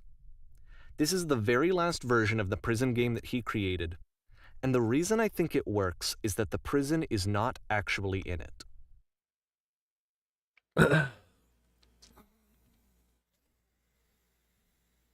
I wanna like touch on this, but like I also feel like the game speaks very well for itself, and it equally is just as silent at the same time. Like a lot of the commentary is almost meaningless, yet still meaningful at the same time. It's difficult to express like what this game is, man, because it is what you make it at the end of the day. And I think that's one of the intentions, you know, to say that, like, look, forget that this is even a video game, right? This is whatever it is that you think it is. And I think it's intended to provoke that, but also like it still has so much going on. The symbolism in this game is like through the roof, absolutely. And the writing involved, you'll see as we progress through the game, the writing is like really, really good. It's quite impressive how good the writing is in this game. And it's odd to say that because of the appearance of the game, but it's true. It's, at least that's my personal opinion.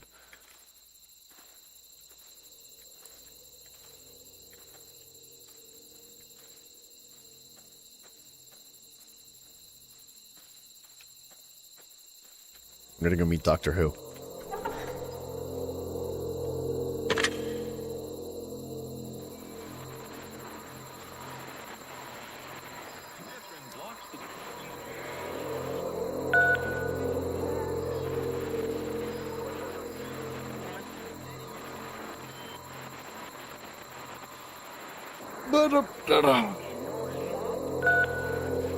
It's a conversation. And so this is what Coda wants, is to be able to talk to someone, to share what's on his mind, and to get some good advice from someone who knows. But the irony is that even in this scenario, you're still talking to yourself. You know, all of these games so far are Coda talking to himself.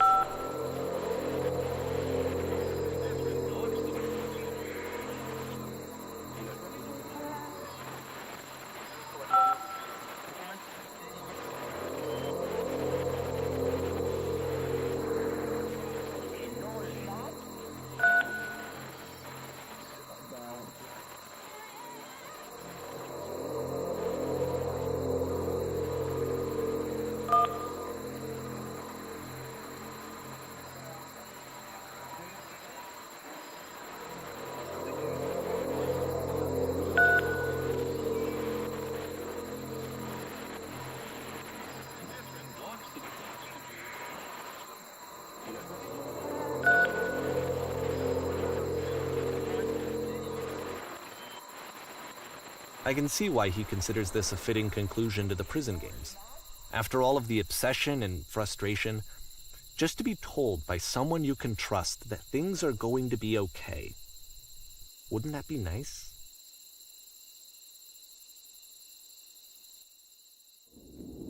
So what would it look like if Coda wanted to make a game about talking to someone other than himself?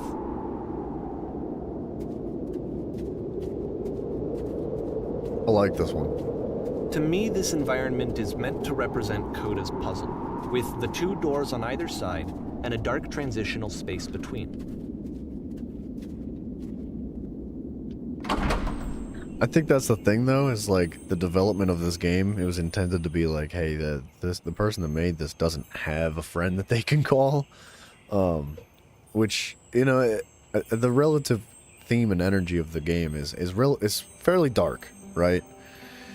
At least it can be, and it rides that line between dark and light at the same time, and it's interesting.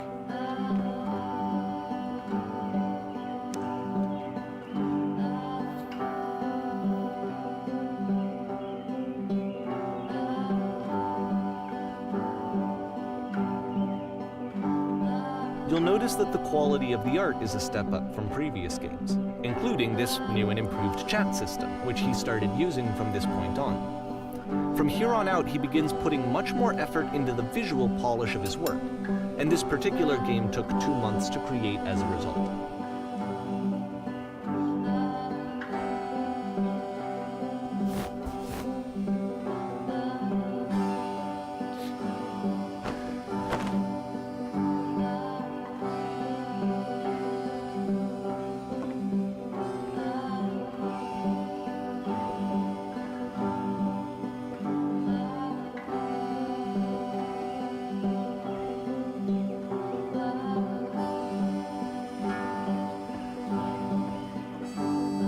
I love the music.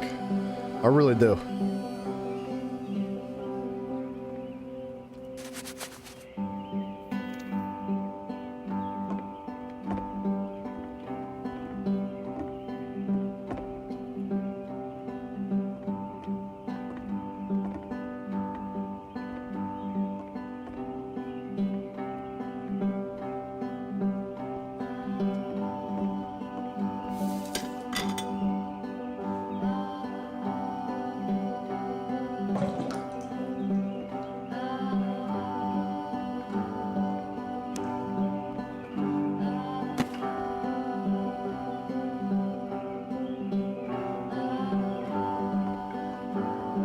After the intense set of prison games, this house cleaning level almost feels like cleansing. It's the moment after a particularly difficult or traumatic experience where you just need to let it sit and digest inside of you, and eventually cohere into something meaningful.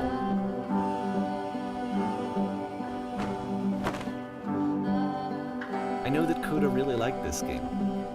Of all of his work, actually, this was the only one that he called me up to ask me to come over and look at it. This was during a period of a few months where he was like grossly happy all the time, just walked around with a constant smile on his face.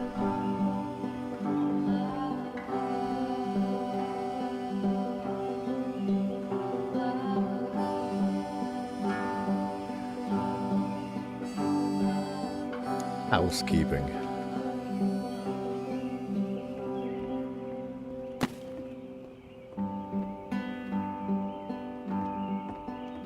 glad he made this. I'm glad he found some peace.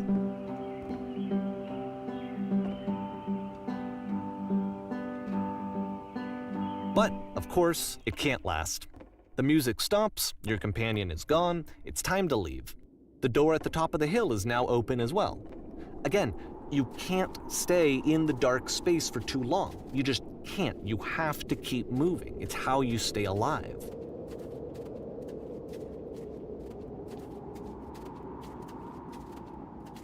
The concept of cleaning the house, like, repetitively, forever and ever, is interesting, because I feel like that's relatable to everybody. Which is the whole point Most of people. the puzzle doors, right?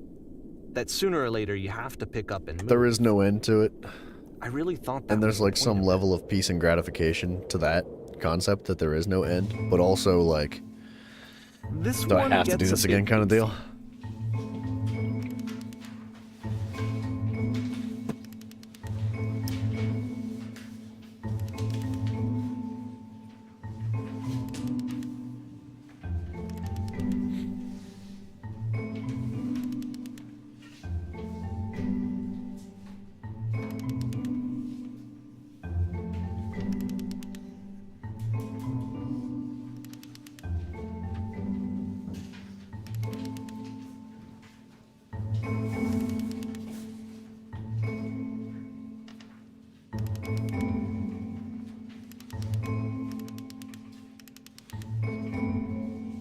This is a good level too. You're seated with the perspective of somebody from like out in the crowd as a student, here at a lecture, learning and listening. And there's About an halfway through the individual game, that is the just perspective shifts. giving you all the answers. He has everything. And then the perspective shifts. And you play as the teacher. It is sad, Suddenly, man. you It's- discover it's- that your teacher is just as bigoted and afraid as you are. Oh, and also you can move around the classroom now.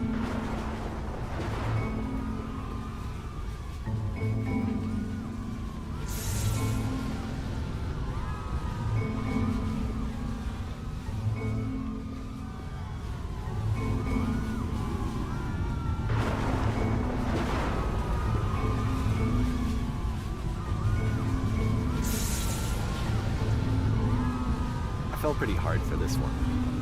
I feel like it's one of the most relatable experiences that you can have. To assume that some other person is perfect and totally fulfilled in every way, and completely miss all of the little flaws that make Absolutely. them painfully human. I think about this game a lot these days. This game, the one that we just played, the one, I mean, I breezed through the dialogue very quickly because it is fairly irrelevant. The general concept is that, like, hey, there's an individual that is giving a lecture that is, like, quote unquote, he has all the answers. He knows everything and he's here to give it to you because that's what you're here for, right? Blah, blah, blah, blah, blah.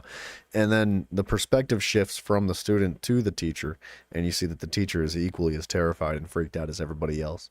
And yeah, that's a fantastic comparison, Simon, is that, like, you know, regardless of what everybody looks like, regardless of how big your smile is and how you carry yourself through life, like, we are all in the same boat together, man. At the end of the day, like, everybody has their challenges and their difficulties in life, regardless of the context, right? And everyone is it's like, it's okay, like, right? No matter what the issues are, at the end of the day, no matter what the context is, it's okay. Like, we're all in this together, and at times, as though it might not seem This like one it. took a lot longer than all the others for Coda to make. It was 4 months between this and the last one. That's twice as long as it took him to make any other game before this, and it's not like it's particularly complex, so I remember I found that a little strange at the time. So, like, when you feel like you're completely alone in the world, in your perspective is like, just because of your perception of other people and their experiences in life, it doesn't mean that you are totally alone, right? Like, we all go through difficulties and trials and tribulations and troubles, and you know, you get through it. You got to. And we got to do it for each other, right? Because we need to be here for each other. Gosh, that's unpleasant. just as human beings, you know? I'm not saying it in terms of like your relationships or like family or friends, like anything, and it's more of a broad, vague level of that, right? Just as human beings. This one I can't really relate to as much. I guess in a sense, like doing the live streams is kind of like being on a stage, but I've never done any sort of theater or anything like that. Just very little interest in it all.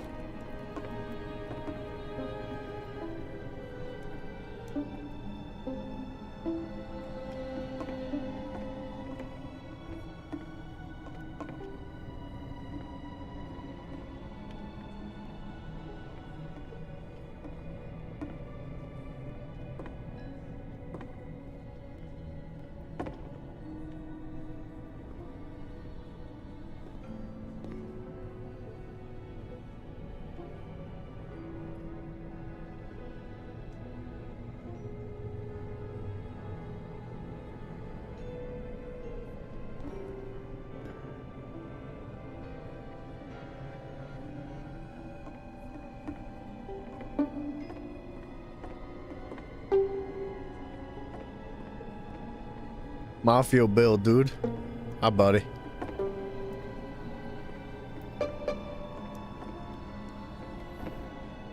I like these things.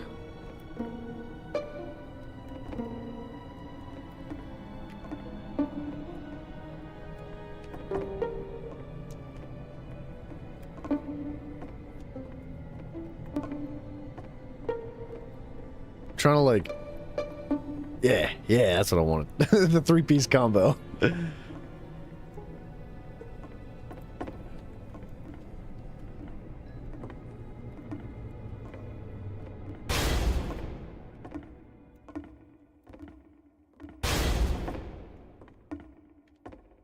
The game ends with this eerie premonition of what's going to happen next in Coda's life.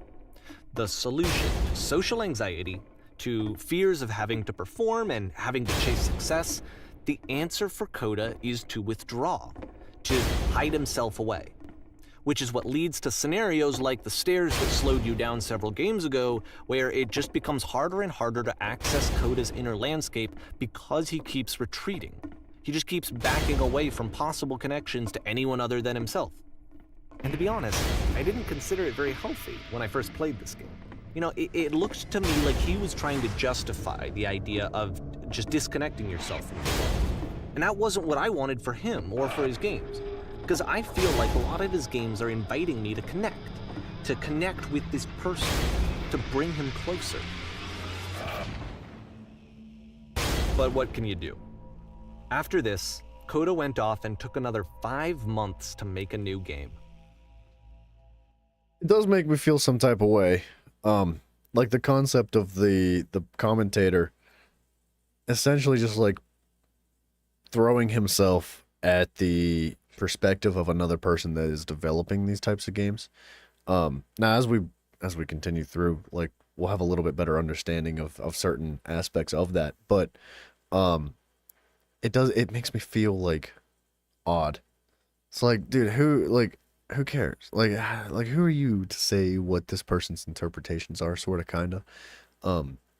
At least when you speak on matters that are a little bit more like deeper and emotional, right? You can talk about politics all day, you can talk about cars, you can talk about whatever you want, but like these concepts of these games are seemingly the deepest inner root of whoever developed them, like what's going on truly in their desires and their heart. And feels kind of bad to have some level of commentation on it.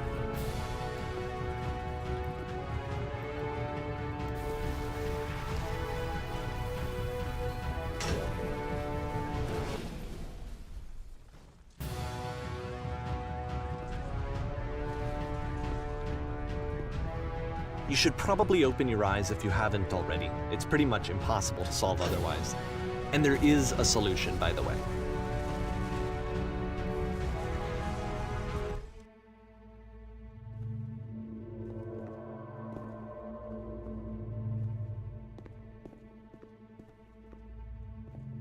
like I said, I was getting concerned. First off, he's never been this explicit in his work about exactly what he's thinking. So where's that coming from? But then even weirder, his work has potentially stopped being an outlet for him. Not like he's having trouble iterating on ideas, but he literally just can't think of new ideas anymore. And in person, he was being a lot more distant than usual. Like, you know how sometimes a person will just deflect anything that you say in order to keep themselves disconnected all the time? It was that kind of thing. Here was the point in my relationship with Coda where I really started to wonder if he needed my help in some way. His games are going to get more desperate from here on out. After this game, it's almost 6 months before he finishes something new.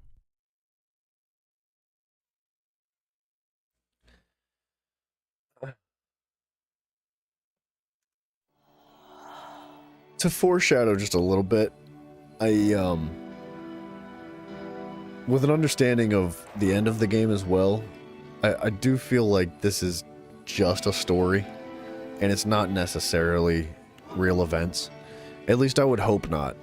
I would hope that it's not real events, and that all the things that we see regarding the lives of the people that are, like, the ones that commentate, the ones that develop the games,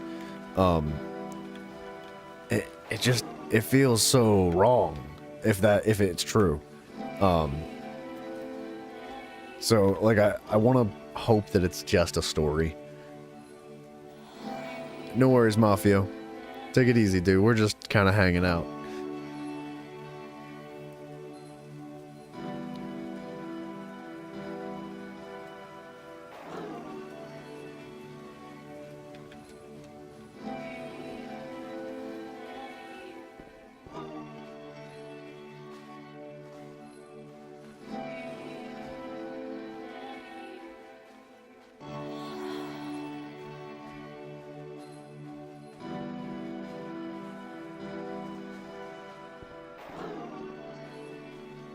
Love the music though.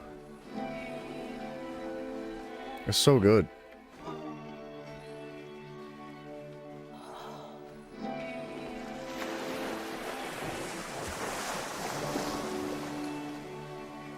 If the last game featured Coda talking explicitly about his creative frustrations, this one turns it up to 11. Now, put yourself in my shoes playing this. Here's a friend whose work is exhibiting signs of struggle, frustration, anxiety, depression, even. And yet, still, he keeps making games. He keeps throwing himself into the grinder even when he clearly doesn't have the energy for it anymore. Why? What is it for? Because from my perspective at the time, and just what I knew of him, this was a result of how isolated he was. He was in his own little bubble, just sitting at his computer all day, not really showing these games to anyone, not releasing them onto the internet, and so he didn't have anyone outside of himself to connect with. He had no outlet to ground himself on.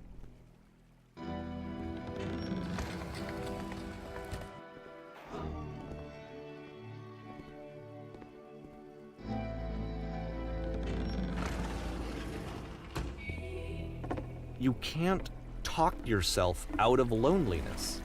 It doesn't work that way. You can't be the one writing both the questions and the answers. Then there's no movement. Then there's no circulation. If all of your anxieties are being channeled into your work, then if the work ever fails, you have no backup and you're just going to crash.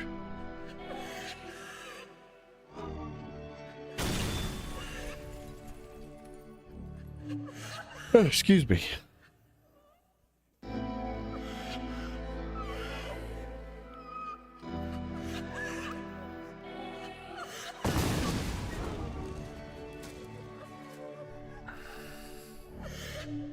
Seeing this game at the time that he made it, it looked really unhealthy to me.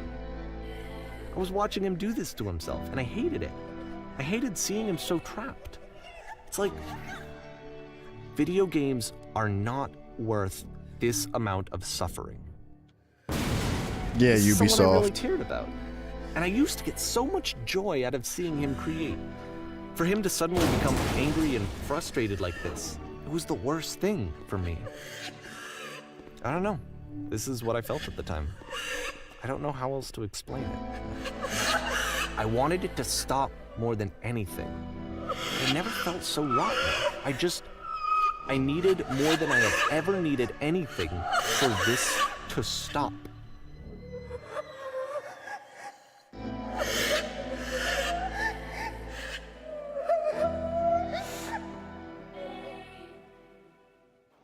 But it didn't stop. After finishing this one, Coda takes another 7 months and comes up with a new game.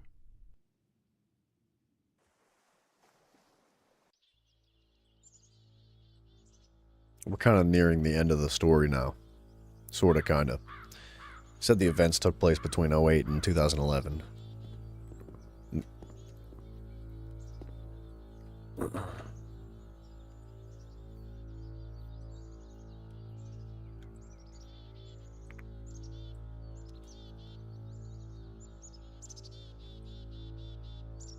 The birds.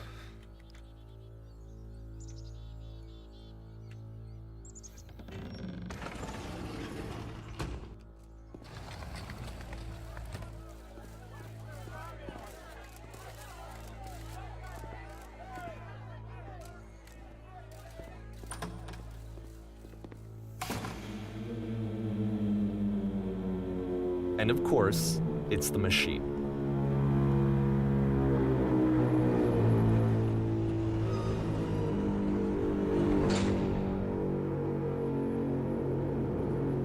I know, right, dude? Friggin' Ubisoft crushing dreams out here and destroying people's livelihoods.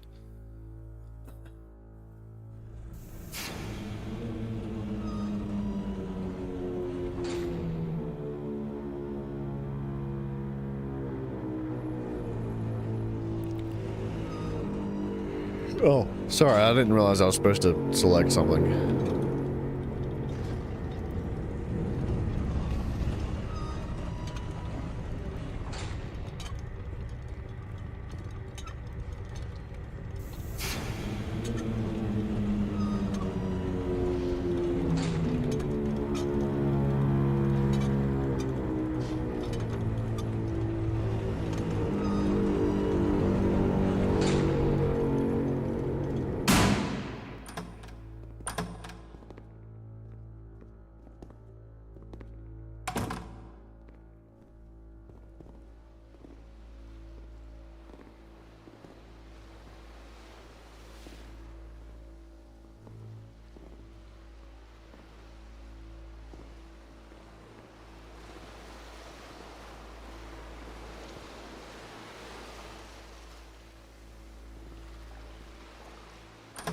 Up. That door just punched me in the mouth, dude.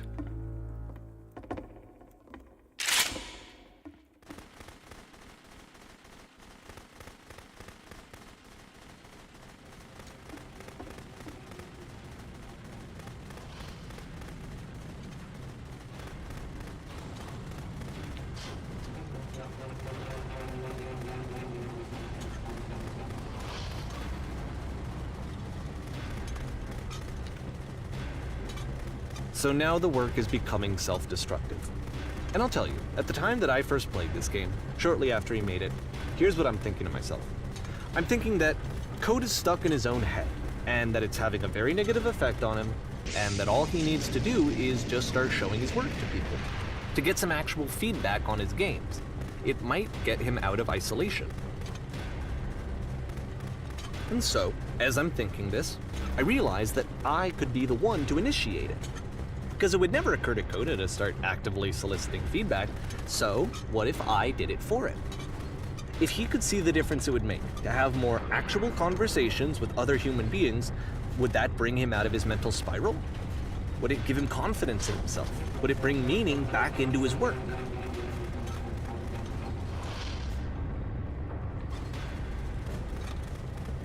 Dude, this is actually fun.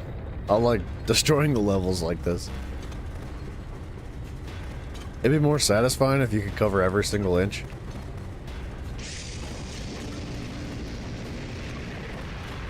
But I think that's the point. It's not supposed to be satisfying. So I started showing Coda's work to people. I took this one, and the islands which you just played, the theater, the notes, Right. the house cleaning game, and some of the prison escape games.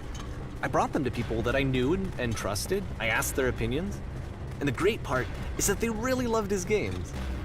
You know, the point of it all was just to give him some external reference point, but they genuinely loved his work. There was nothing for him to be afraid of.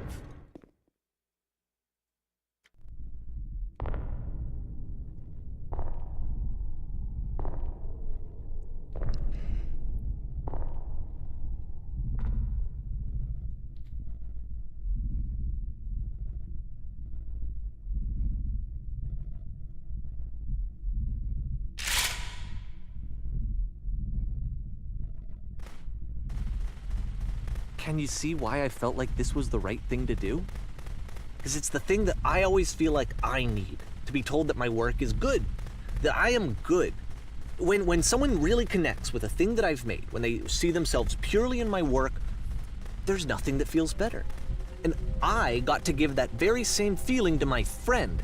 I did something, I really felt like I'd done something good, like I was a good person. I felt like there was a friend who was in trouble and was unhappy and maybe didn't like themselves, and I could fix it. If I could give him this gift, maybe I could fix the problem. When they told me how much they enjoyed his games, it was the best feeling. It was the absolute best feeling. It made me feel so happy. So beautifully, beautifully happy. It gets weird. This game really gets dark. So anyway, Coda finishes this game, and then really he just kind of takes off for a while. So this is June of 2011, and I didn't hear anything from him for several weeks, I guess. And so out of nowhere, one day I get an email, and it's got a private link to a new game of Coda's. This one is called The Tower, and to my knowledge, it's the last game that Coda ever made. So let's take a look.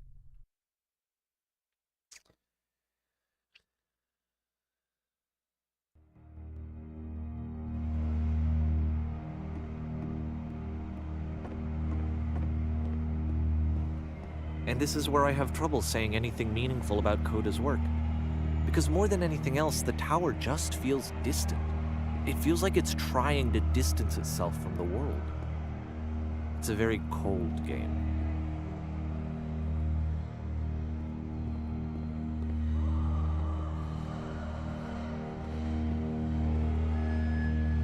This room actually has a maze in it. Ugh, I don't like this one. I hate that Except so that much, dude. all the walls of the maze are invisible. And then every time you touch one of the walls, there's this awful flashing and noise, so the experience is really miserable. The game goes beyond not being meant to be played, it actually seems to despise the player for trying to play it at all.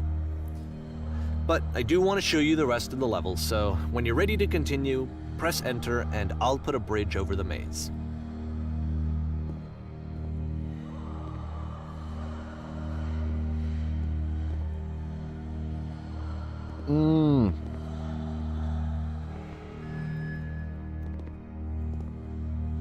And to be fair, it's not like this is the first game that's needed some modification to be playable. Like the house cleaning game. You know, that one used to actually loop the cleaning chores and you just cleaned a house forever. I had to cut it off so that you could exit the house and the game would actually end. But that game had an idea that it was actually trying to communicate. What's the deeper idea behind the invisible maze? The only way past this challenge is to randomly guess the 6-digit code. Like the invisible maze, it's frustrating to me, because it's the opposite of everything else that Coda has made. It doesn't encourage thought or engagement. It doesn't ask anything of me, except a lot of my time. If I could have reached him during this time, then maybe I could have asked him, but I couldn't. I still don't really understand why this is here. I'll put the code on the ground for you here, though, so that we can move on. Whew, thank goodness. I'd be freaking crushed.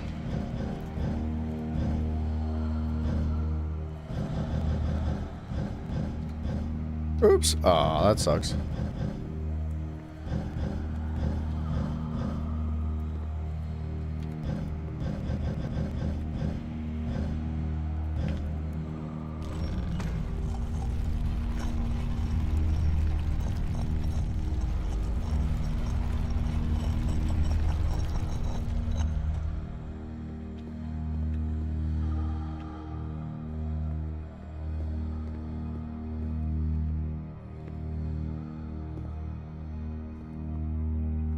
That The sucks. switch to open this door is actually on the other side of the door, meaning that it's literally impossible to solve from this side. So even if you somehow brute forced your way through the first 2 challenges and you got to this point, there's actually just no way to progress.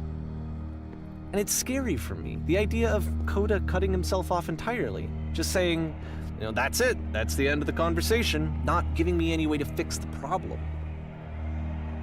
I feel like a failure, I guess, when I can't fix the problem. But I can open this door for you, so let me do that. Was I a failure for not understanding this game? I mean, I don't know why I would be. It's not like everything needs to have a solution, but I feel it somehow. I feel like I failed, and I don't understand why. I remember, it's June of 2011. I'm playing this for the very first time, and as I'm playing, I'm thinking to myself, I don't know this person. I have no idea who this person is. It wasn't the guy I knew, it wasn't my friend. I had come to so many conclusions from looking at all of his work up to this point, and then suddenly none of them... I had been trying to, though. That was the thing. For years I was trying to get to know him, to understand who he actually was and what he stood for. I asked him so many times to please just tell me what his games mean to him. I asked him please to tell me what the 3 dots mean. And he wouldn't. I just felt so strongly that if I could have connected with him, that if I could have somehow made his work my own, that I would finally be once and for all happy. It was that I needed to see myself in someone else. I needed to be someone other than me. But he stopped and left, and it felt somehow like I had failed. Where did I screw up? And at this point in the game, you find the commentator begin to speak to himself almost. I'm the reason that you stopped making games, aren't I? It's because of what I did. I poisoned it for you.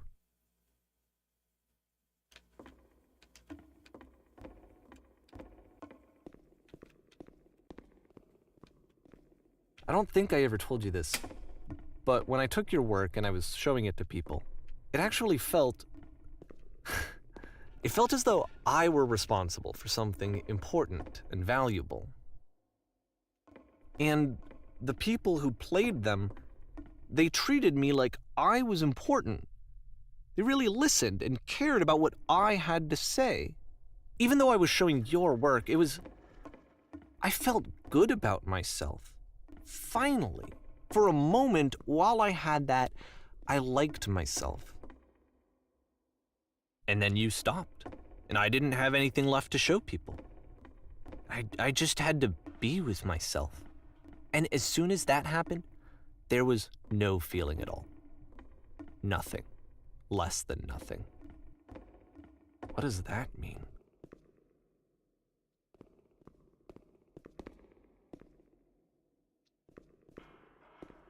It gets freaking dark. I'm afraid that I did something really stupid because I don't like myself. It's at this point in the game that you wonder, like, is the relationship between the commentator and the developer of the games, is this like a real story? Right? Or is it just something that was fabricated to develop this game?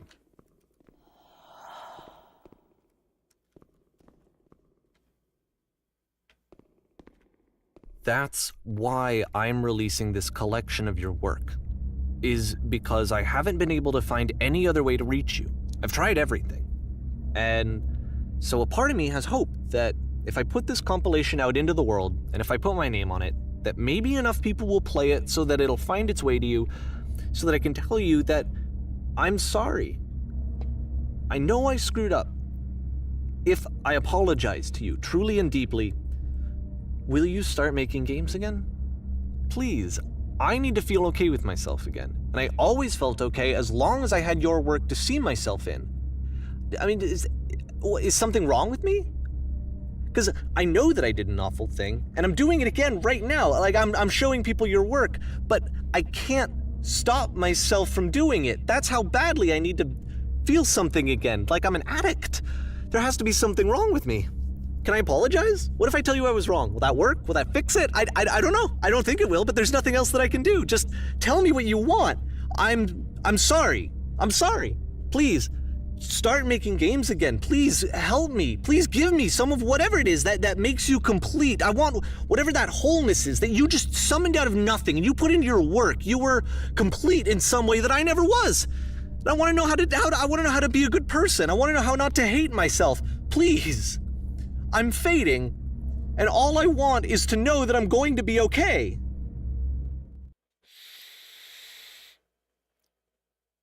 It's this kind of progression in the story that really speaks to the quality of the writing involved, right? You've seen it go from one completely different level of the spectrum to a whole different level, right? And the emotion and the realness in this game is unlike a lot of other games. And as simple as things are, right? As hollow as the game is, right? There's no mechanics, there's no nothing. More love, more it makes praise, up more people for all of telling me that I'm with the good. writing itself. Always more. It's like a disease. It just goes to show how important writing is when it comes to a video game, regardless of the mechanics, the combat, whatever it is that the game involves. The writing can do so much.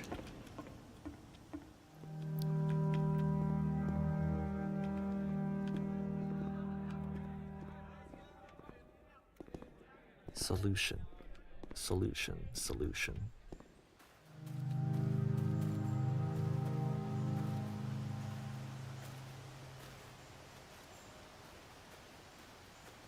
I guess if someone had told me ahead of time that he just really enjoyed making prison games, maybe I wouldn't have thought he was so desperate. I wouldn't have told so many people that he was depressed. Maybe he just likes making prisons.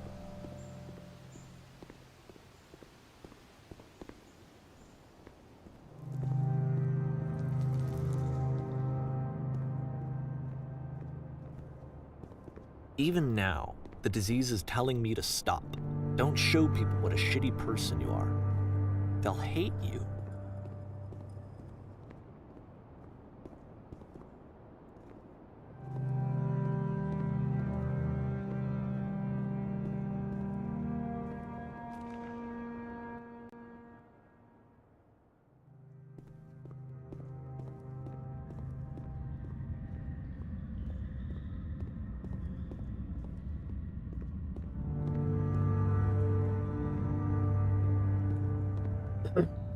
And if I knew that my life depended on finding something to be driven by other than validation, what would that even be?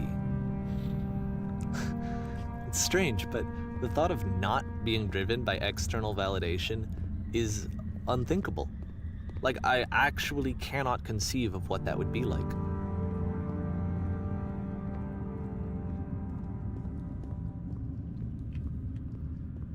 Even with a lack of quality from the game design itself, right? Like the physical world built around it, it still does a fantastic job at conveying the energy and the emotion that is being delivered and driven by the story. You know, everything's just like square blocks, basically Minecraft, right? There's very little to it, yet it's so full at the same time. And I believe that a large reason why that is because of the intent and the effort and the passion that was behind it when it was designed to begin with. What now?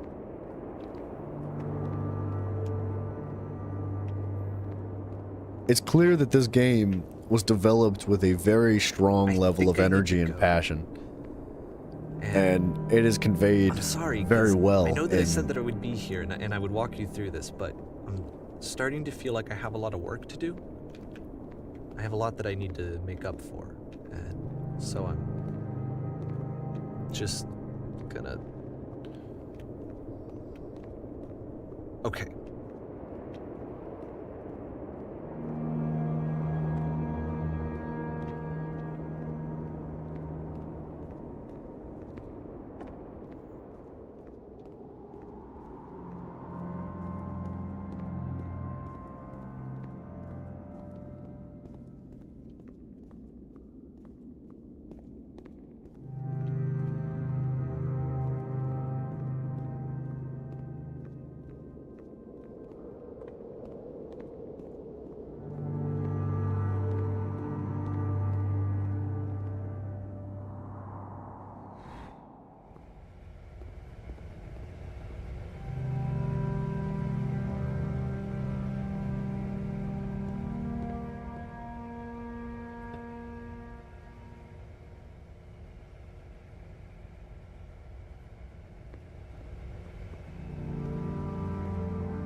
If I remember correctly, I think the conversation or the commentary in the game ends.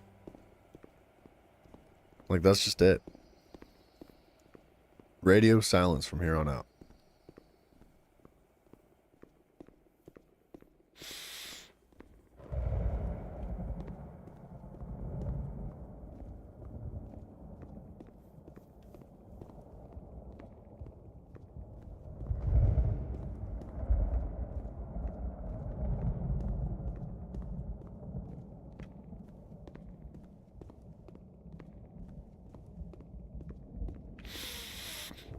The experience that this game delivers is definitely unique in a way that I've never seen anything else like it.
Turn back.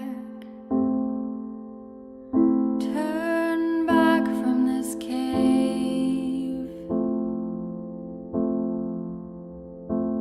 You said, let me prove that I'm brave. Let me keep going. Alright. I'll let the credits run out. And I'm going to use the restroom again real quick because I drank way too much coffee today, but I'll be back in just a second. And you're so tired, but I know that you're strong. So turn back. Turn back.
Alright, sorry about that. Welcome back, Mafia Bill.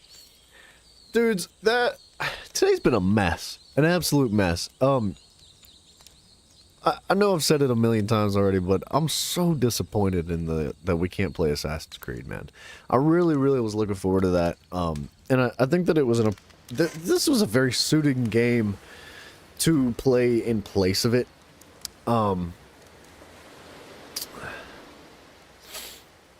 Not for any, like, specific reason.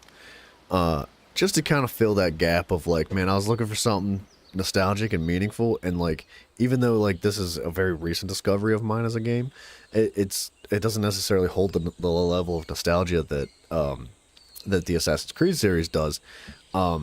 It tells a very, like, impactful, emotional, and meaningful story, and I think it's relatable in many, many different ways, even if certain aspects of it were very confusing and, for lack of a better term, just like nonsense, right? There was so much of it that just felt like, what is happening? Like, how does any of this make any sense? But I think that was kind of sort of the intention behind it, right? Is that you're almost intended to find your own meaning in something like this, right? To write your own story and to find your own place in something like this. And I think that draws parallels to a lot of things in life, man. This is a good game. It's very quick, you know, it's like an hour-ish, a little bit over an hour long, give or take. And it's so well written. So well written. And even though the quality of the world design is, like, way, way, way below what you would expect, like, graphically and mechanically, it still artistically represents the story that is being told behind it very well. And it's that quality and that level of creativity and passion and effort that you're looking for in video games, man. And I guess to bring it full circle, man, that's what we need in this world of game development, man. We need these bigger companies that are making millions, billions of dollars off of their franchises to bring the soul back to it, bring the life back to it, and just, like, revitalize all these things that we are so fond of and passionate for as gamers and consumers and all that, right? It's a good game. This is a very interesting game. Really thought-provoking. I don't know. It's really weird. It's really different. And, what in the world? Sorry. I hope that, that wasn't too offsetting, because it does get a little bit dark, right? But what's next, man? What do we do now? What do we do? What do we do? Bryson said he'd play a little bit of Smite tonight. I don't know when. I have no idea when he intends on playing Smite tonight. But he said he would play.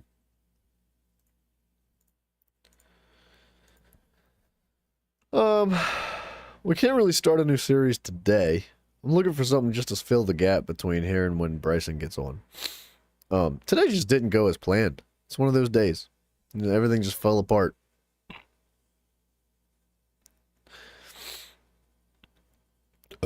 Hands up for Ubisoft being a bunch of pricks.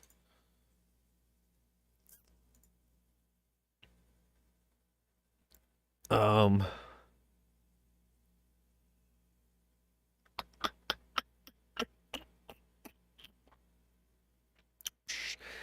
mean, we could, like, play Smite, but it's kind of boring by myself. Like, it's not the same without the boys online, you know?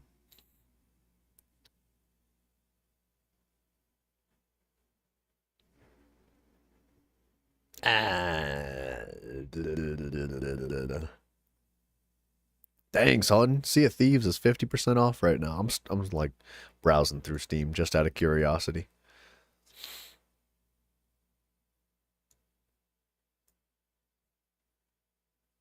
Also, if anybody's, like, if you're new here, check out Discord. The link to that's down below. That's a fun place to be.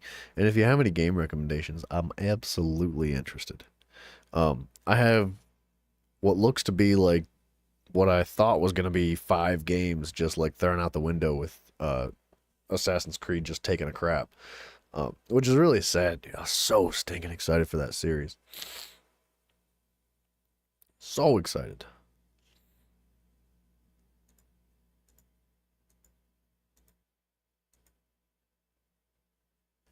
What in the world? So what is that? What is that? Is that freaking blue?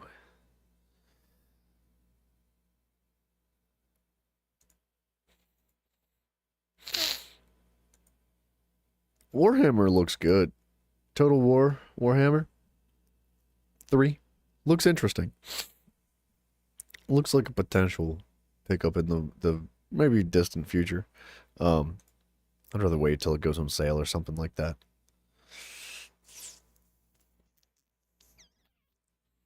I don't know, man. It'd be awful poetic to end the stream.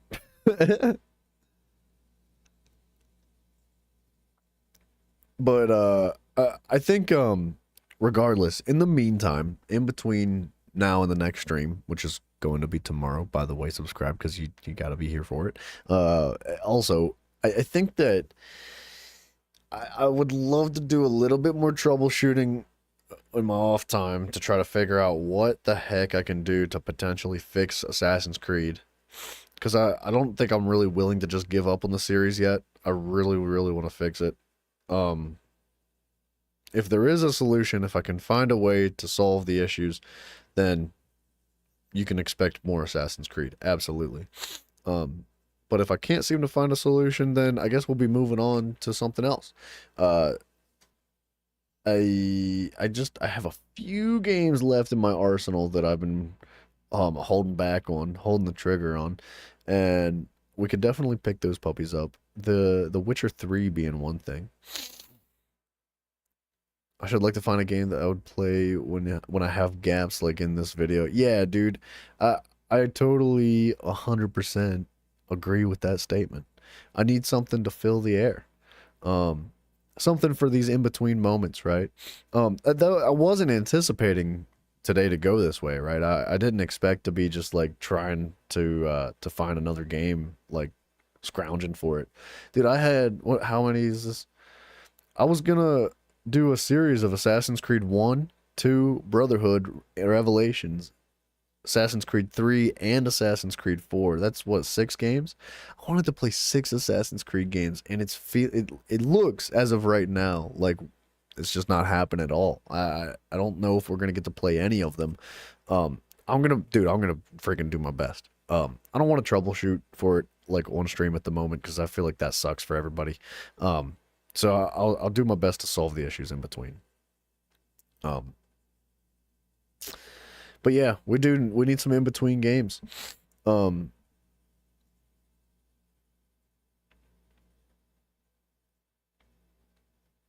don't know.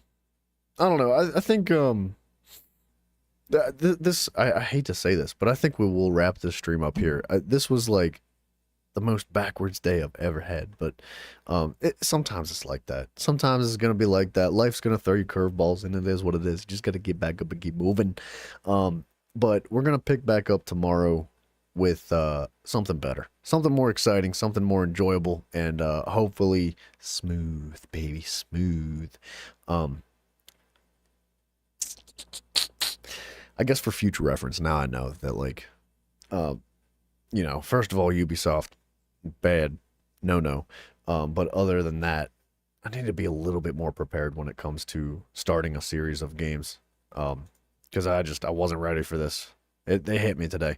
And it hit home too, man. I was unbelievably excited. I love Assassin's Creed.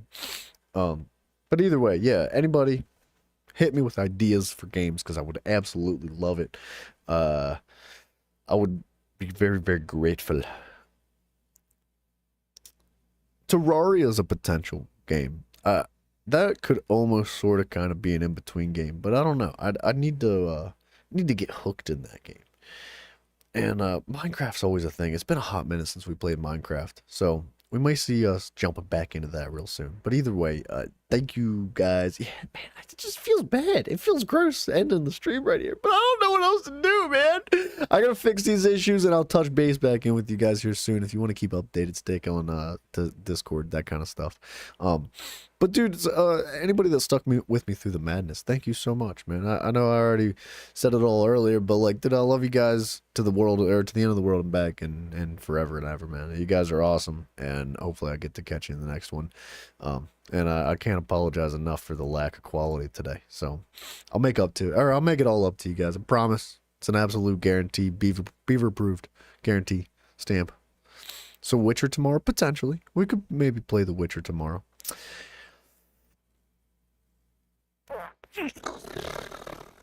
Yeah, we can play The Witcher tomorrow.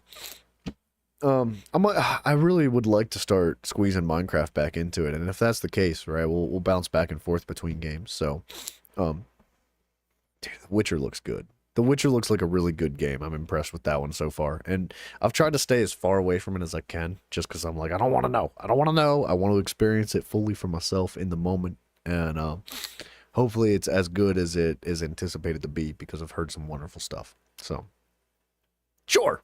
Why not? Witcher tomorrow. Much love, everybody, and thank you again very much for bearing with me in the mess today.